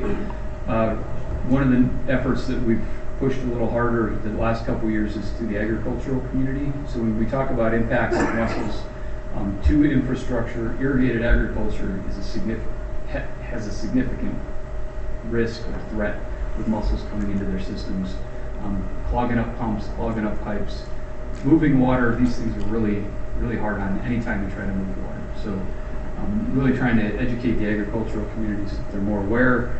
They're out there looking for these things. So if they see a clam-like critter stuck to a head gate or stuck to a pipe, call us, because that's a problem. So we do have native clams and that type of thing out there, but we don't have any native species that actually adheres to things like that. A bivalve or a clam-like critter that sticks to stuff is a problem. And people need to know to be aware of that, but also contact us if they see something. And that goes for you guys too. Working in and around water, if you ever see something like that, let us know, because with the interest of early detection of species like this, it is important that if somebody sees something, they say something. So last season, for our invasive species program in Montana, watercraft inspection, we inspected over 113,000 boats at over 30 inspection stations. There were over 200 people around the state working on aquatic invasive species around the state. That includes Fish, Wildlife, and Parks, but also partners through counties, through conservation districts, through tribes. Inspecting boats, also out there looking for invasive species through early detection, monitoring, doing outreach and education, that type of thing. 16 mussel-fouled boats were intercepted last season. So these were boats coming primarily from the Midwest or from the lower Colorado River system, Lake Havasu, Lake Powell, places like that. Boats that were coming up into or through the state that had adult mussels stuck on them. About half of those were destined for Montana waters. So we're out there looking for these things, and we are finding people that are still transporting them. It is illegal to transport these things, and we can prosecute people for transporting them, but they have to be knowingly transporting these things. And it turns out most people that are moving boats with mussels on them have done something to try to clean them. So they go to a car wash, they spray it off, and they think they're good because that's part of our clean, drain, dry message.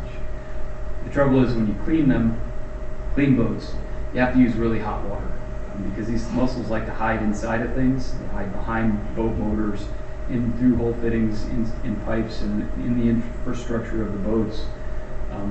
We use 140-degree water to basically cook them wherever they hide, and a car wash doesn't get that hot. So even if you think you've gotten all the mussels off a boat, these things, by their very nature, like to hide, and they're very hard to find. So we recommend anybody it is the law, anybody that's bringing a boat from out of state into Montana has to be inspected. That way we make darn sure that there's no mussels or invasive things on it. How long can they live out of water? About a month, so about 30 days they could survive, which makes them really mobile for moving from one place to Does another. bleach kill them? Bleach does, but they also respond to toxins really well. So you could throw them in a bucket of bleach, they'd clam up and survive for a period of time. They just can basically hold their breath, things like that. So the guy goes to the car wash, he washes it off. It's dust. So if they come to Montana and we do give them provide an inspection form when we identify mussels on the boat, we decontaminate it using 140-degree water. You mean it comes to the Wastewater wastewater plant, plant. discharge out of the. Yeah, somebody Sewer pulls from in the and car wash. just runs the car wash. So through your normal treatment plant facility, that should kill it. If not storm drain type stuff, but through our process of water treatment plant processing, that should kill it. But ours just runs straight through into a lagoon and kill it. If there's the environment in a lagoon isn't good for these guys. It's like, we have more puppies and everything living ours all the time. That's a problem. So this is A lot of them do, you know, a lot of plants, a lot of areas do have puppies. You know, I was talking to God, he's like one of the main guys for water, and they're so big in his that they would actually plug his pipes. And so, yeah, there's a lot of So this is secondary treatment, or is this what kind of water are we running through this? just sewer water, straight up sewer water in our last cell. And we'll find them in the second cell. We have a population of blue herons that will be coming up. So that's a good question for you guys. I mean, if you do have organisms like that living in there, that's a problem. But you're still mitigating everything else in the process before that water's released. Yeah, it goes through UV and that. They hang out in the UV and the sun tank. Seriously. So the juvenile life stage of these guys would be killed by UV, but the adults wouldn't. My hope is you would detect them before they get that far. But I don't know. What do you think? I mean, these things, that's disturbing because I Our wasn't aware of that. wastewater is done from sprinklers. So that would probably not let the big ones in anyway. I would say, wash Yeah. the temperature, we got to do it. How long can they live? You said 30 days, but without food or anything? Well, it sounds like these ponds are pretty productive. Well, if they're in a storm drain, I'm just thinking, you know, it's like it's seasonal. You know, you get a storm and then you get some water, but I don't know about like the organisms that they eat off, if that would be enough food in there for them to eat. They don't need a whole lot, and especially during storm events when you have things moving really quick, I think they can move just fine. And if they end up in your facilities, they're conducive for their survival. Something we should probably talk about more, because I was under the impression that we had some different kinds of treatments, especially things like car wash type. You might want to talk to Whitehall too, because it's the same thing there, we just have the goods and then the water, some of the water's pumped out. Has agreement down in the regional farm, water fills. So if it goes into onto a field, I guess that would be fine. But treatments, the actual treatments for these ponds, are they just settling ponds? Or are they? Like Yeah, just every one of your, any one of your plants that would discharge to a river, you guys should be watching it. Yes. Because they all, you know, and flooding, like our whole system was flooding. Like 2 years ago. Yeah. Yeah, So, it's anything Whitehall. yeah. 'Cause there's, I even heard of guys that have fish in their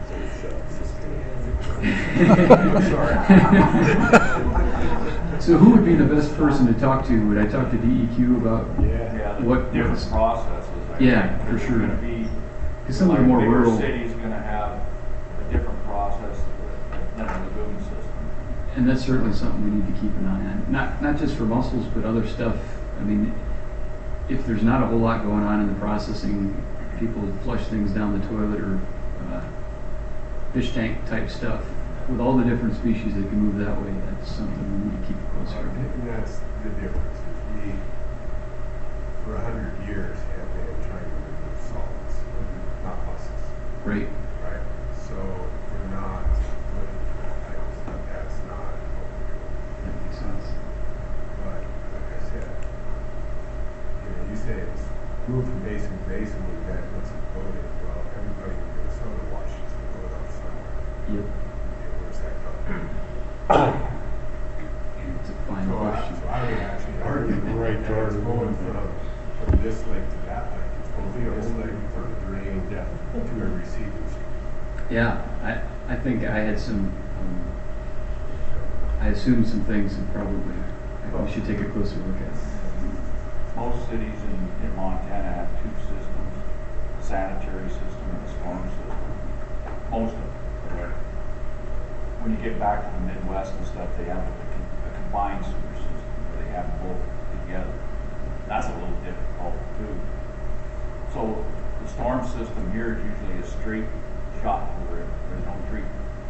So if somebody dumps, like say something or washes it in their driveway, it's going to go in the curb and it's going to go into the storm system and straight to the river.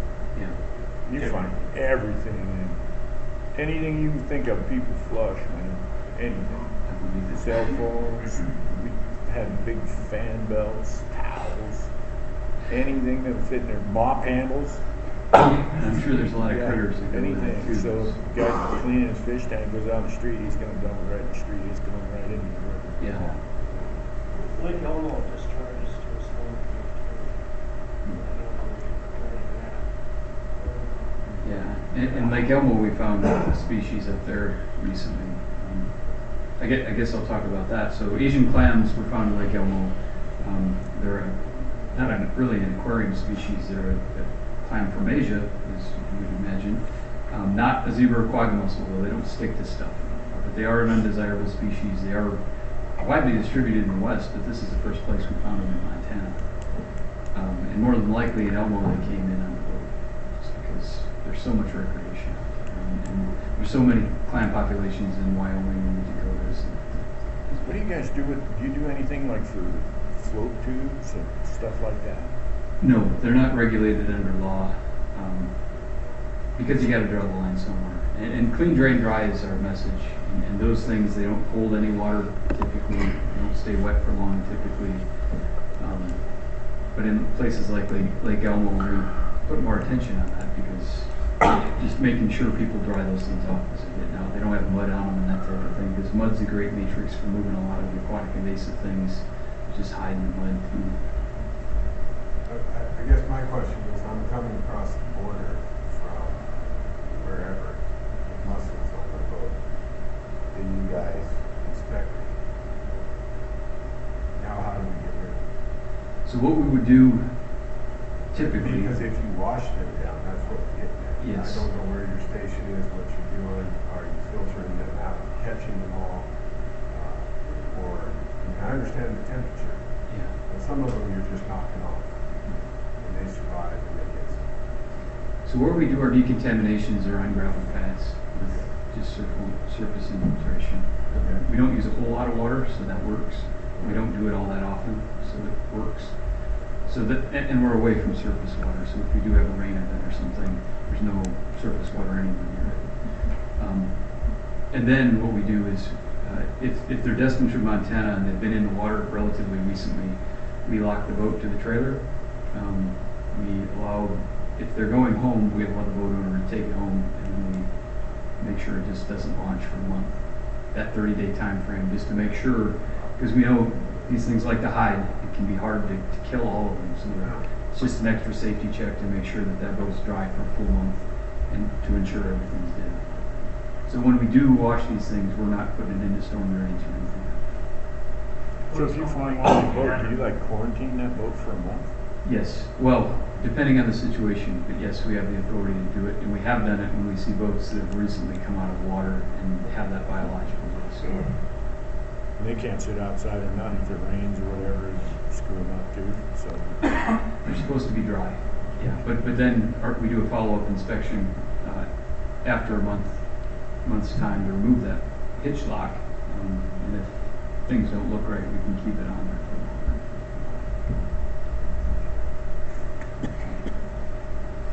longer. And so this is important too when we talk about folks that are coming home right about now, snowbirds that are coming home from Lake Mead, Lake Havasu, places like that. They take their boat down there in the fall, put it in a boat slip, and then they come back now, and a boat that sits in Havasu over the winter has thousands of mussels on it, usually smaller than a grain of rice, teeny tiny little things. And that's a great way to move things back and forth too.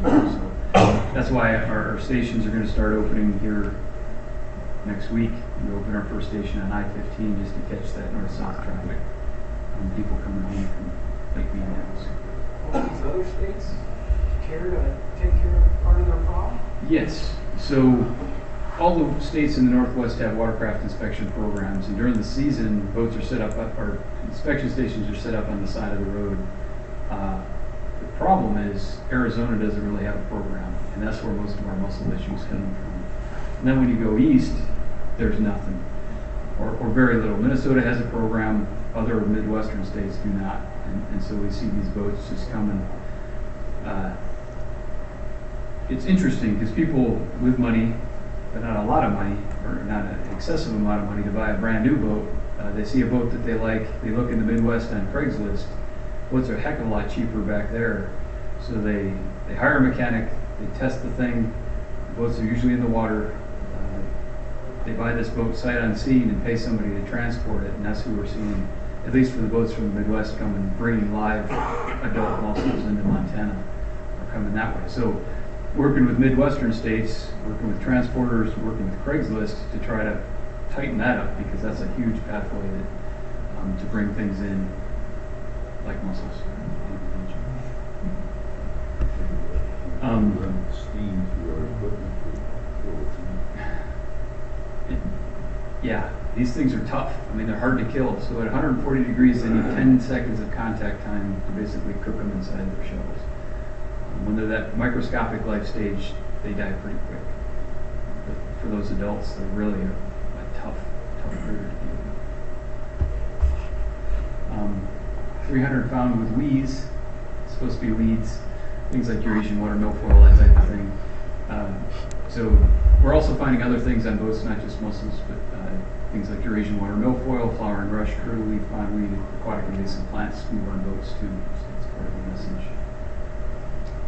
The state contracts with tribes, counties, conservation districts to run these things, and we also partner with National Park Service at Glacier, Bighorn Recreation Area, and Whitefish Lake. So we're all following similar standards, following the same protocols, addressing the same issue on invasive species moving on boats. That's just a graphic of our Hardin inspection station from last year, zip codes that were visited, or that were inspected, or boats that were inspected going through that station, just showing how far people travel to and through Montana with boats. Wow. And they're coming from a lot of places that have nasty aquatic things that move on boats. So it's interesting to see how far people will travel pulling a boat line, or a kayak, or that type of thing. And that's all our inspection stations combined, just where those boats are coming from, through Montana inspection stations last season. People really travel a lot. Not that guy from Ground. Yeah, we've gotten boats from Hawaii too, and I've never really been sure how that works. It's their zip code is what's reported here, so it may not be 100% accurate. However, we have inspected boats from people that were sailing around the world, that they took a truck from East Coast to West Coast, they take their boat, they load it up, and kind of do a shortcut across the United States to get across the Pacific. cheating, yeah. they No can go all irons. Also, we do early detection monitoring, so we pull a lot of samples and look for invasive mussels and other invasive things. No mussel detections last season.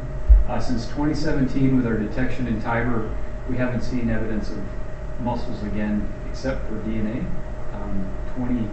In 2017, we did see mussel DNA in samples from Tiber. Using DNA for mussel detection, though, is an evolving science. It's still got some issues. Is there anything you can do to that water if it's just that little bit? Stop that. What Do do you you treat it or anything? Like, Without can you killing find it? Can you treat that water like that lake? So there are some things that will kill mussels. There have been some eradications nationally that have been done, but they've been in smaller systems like rock quarries, that type of thing. In a system like Tiber, it's too big. There's just too much water to have to do. In Nebraska, they did successfully eradicate a population through drawdown, so they dewatered it.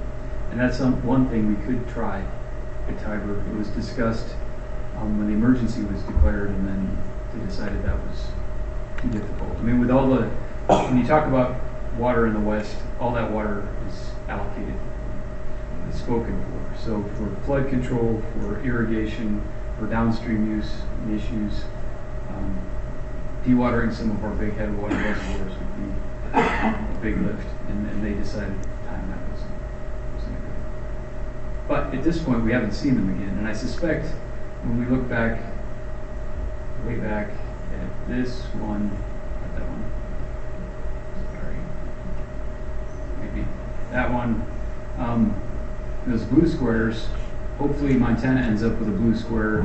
So Canyon Ferry, we delisted this year because we went 3 years with no further detections. With our detection at Canyon Ferry, we just saw one mussel villager one time. Our evidence wasn't great, but it was listed as suspect because of Tiber, because of a lot of interest in the issue at the time.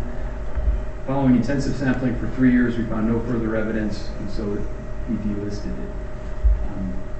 Tiber will be 2 more years because we have more evidence that there was something going on there.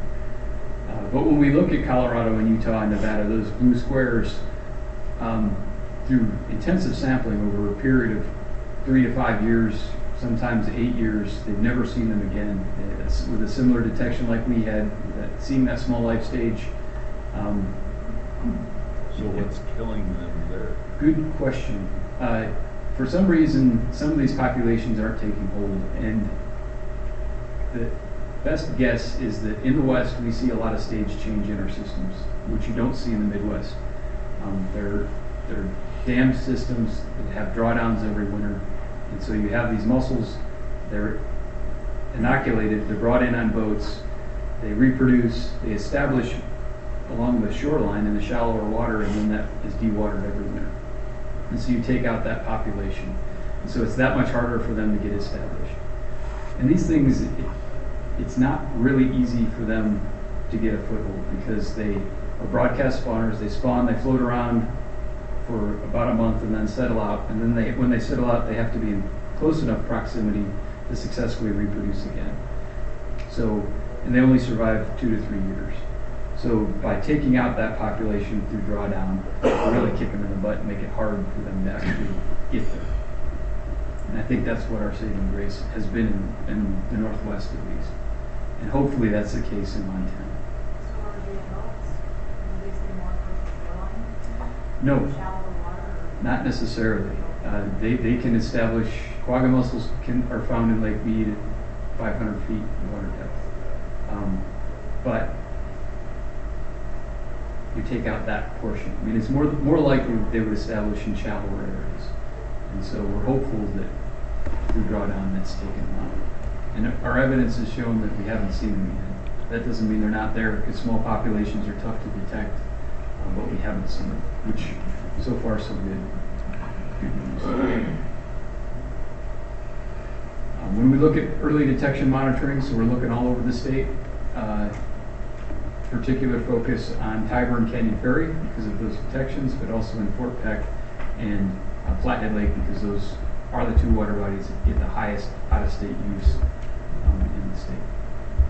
And so far so good for no mussel detections. That's just another graphic of that sample intensity. Just a little more on Tiber and Canyon Ferry. So up at Tiber, we've used DNA divers, shoreline surveys, mussel detection dogs. So there's dogs that are specially trained to smell mussels. And when Tiber is drawn down and Canyon Ferry is drawn down, we take them along the shoreline with the intent of trying to find an adult mussel along the shore, because they can be hard to find. They like to live under rocks and that type of thing. No detections there.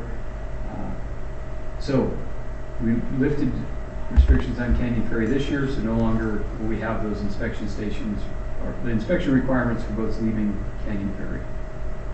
Tiber, we've got 2 more years for those restrictions, and then we will, with no further detections, we will pursue trying to lift those restrictions for Tiber as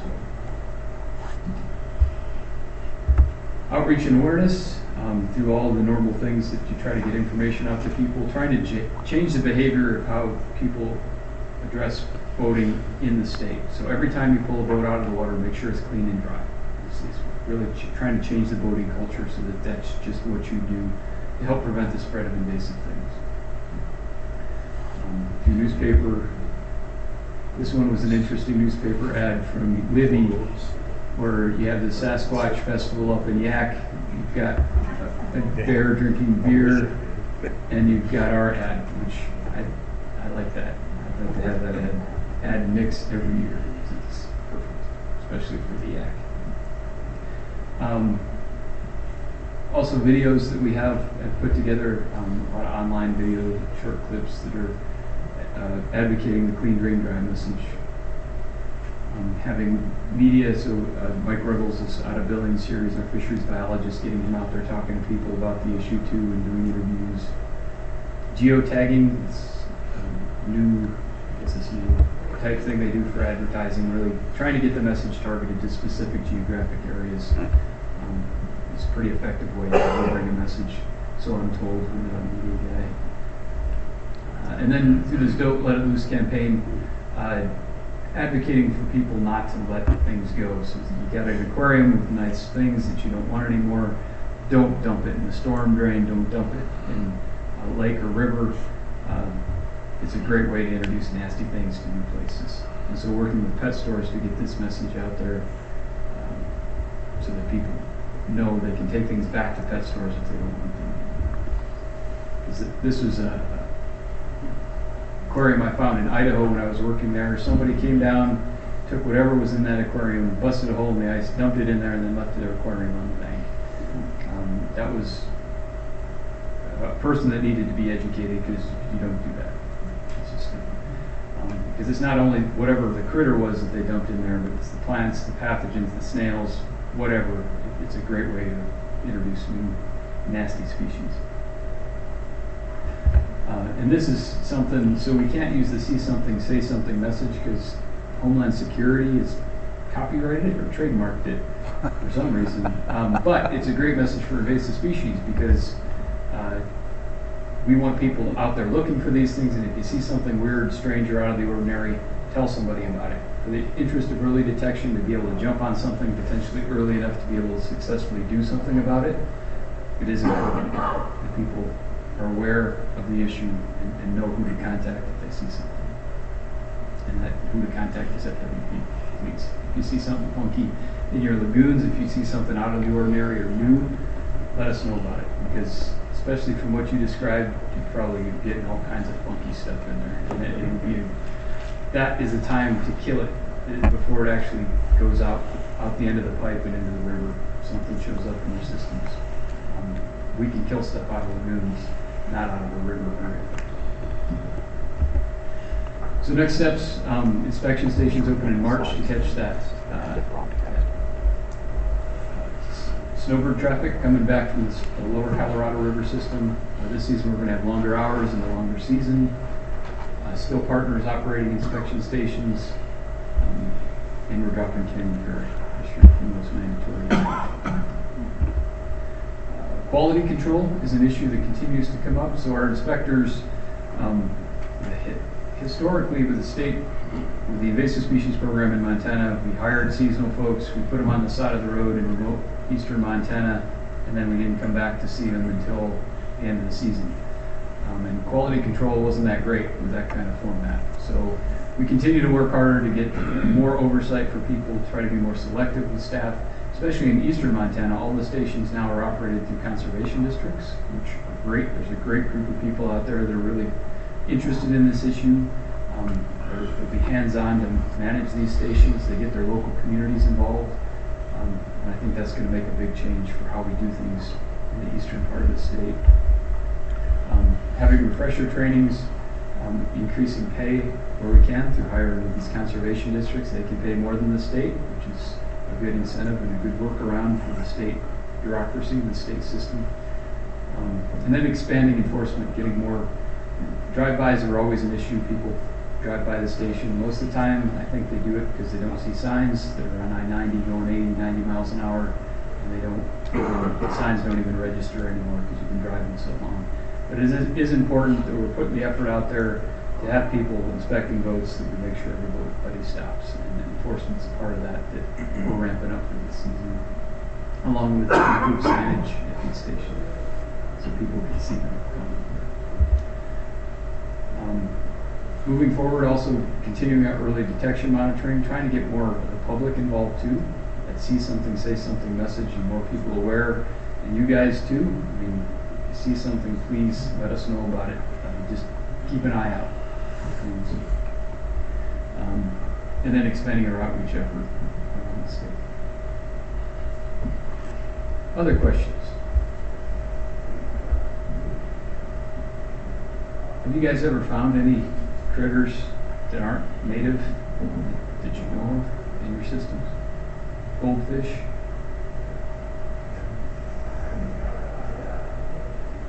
So that's a great indicator that there could be other stuff moving through. And I don't know how we stop that. I mean, if your systems aren't set up to kill that type of thing, our best bet to stop it is just have you guys aware and kind of keep an eye out for stuff. I don't know how else we do that without infrastructure improvements.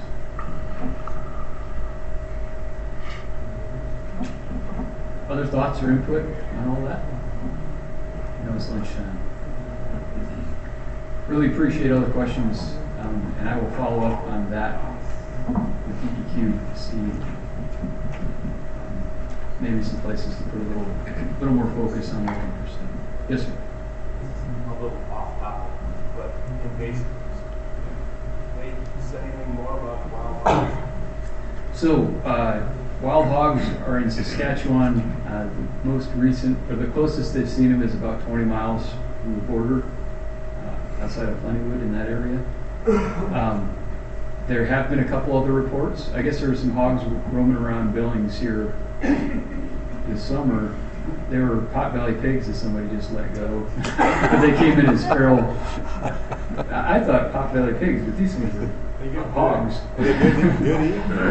So that was a feral hog complaint that they followed up on and they were able to close the loop on. But these Saskatchewan hogs are real wild boars, and they will do just fine in Montana. So Wildlife Services, I know they've taken a couple flights this winter looking for tracks and signs, and so far so good.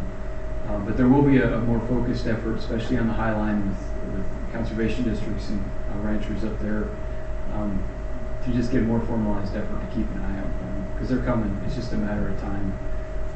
Fortunately, Wildlife Services has money, and they are really good at killing them from the airplanes.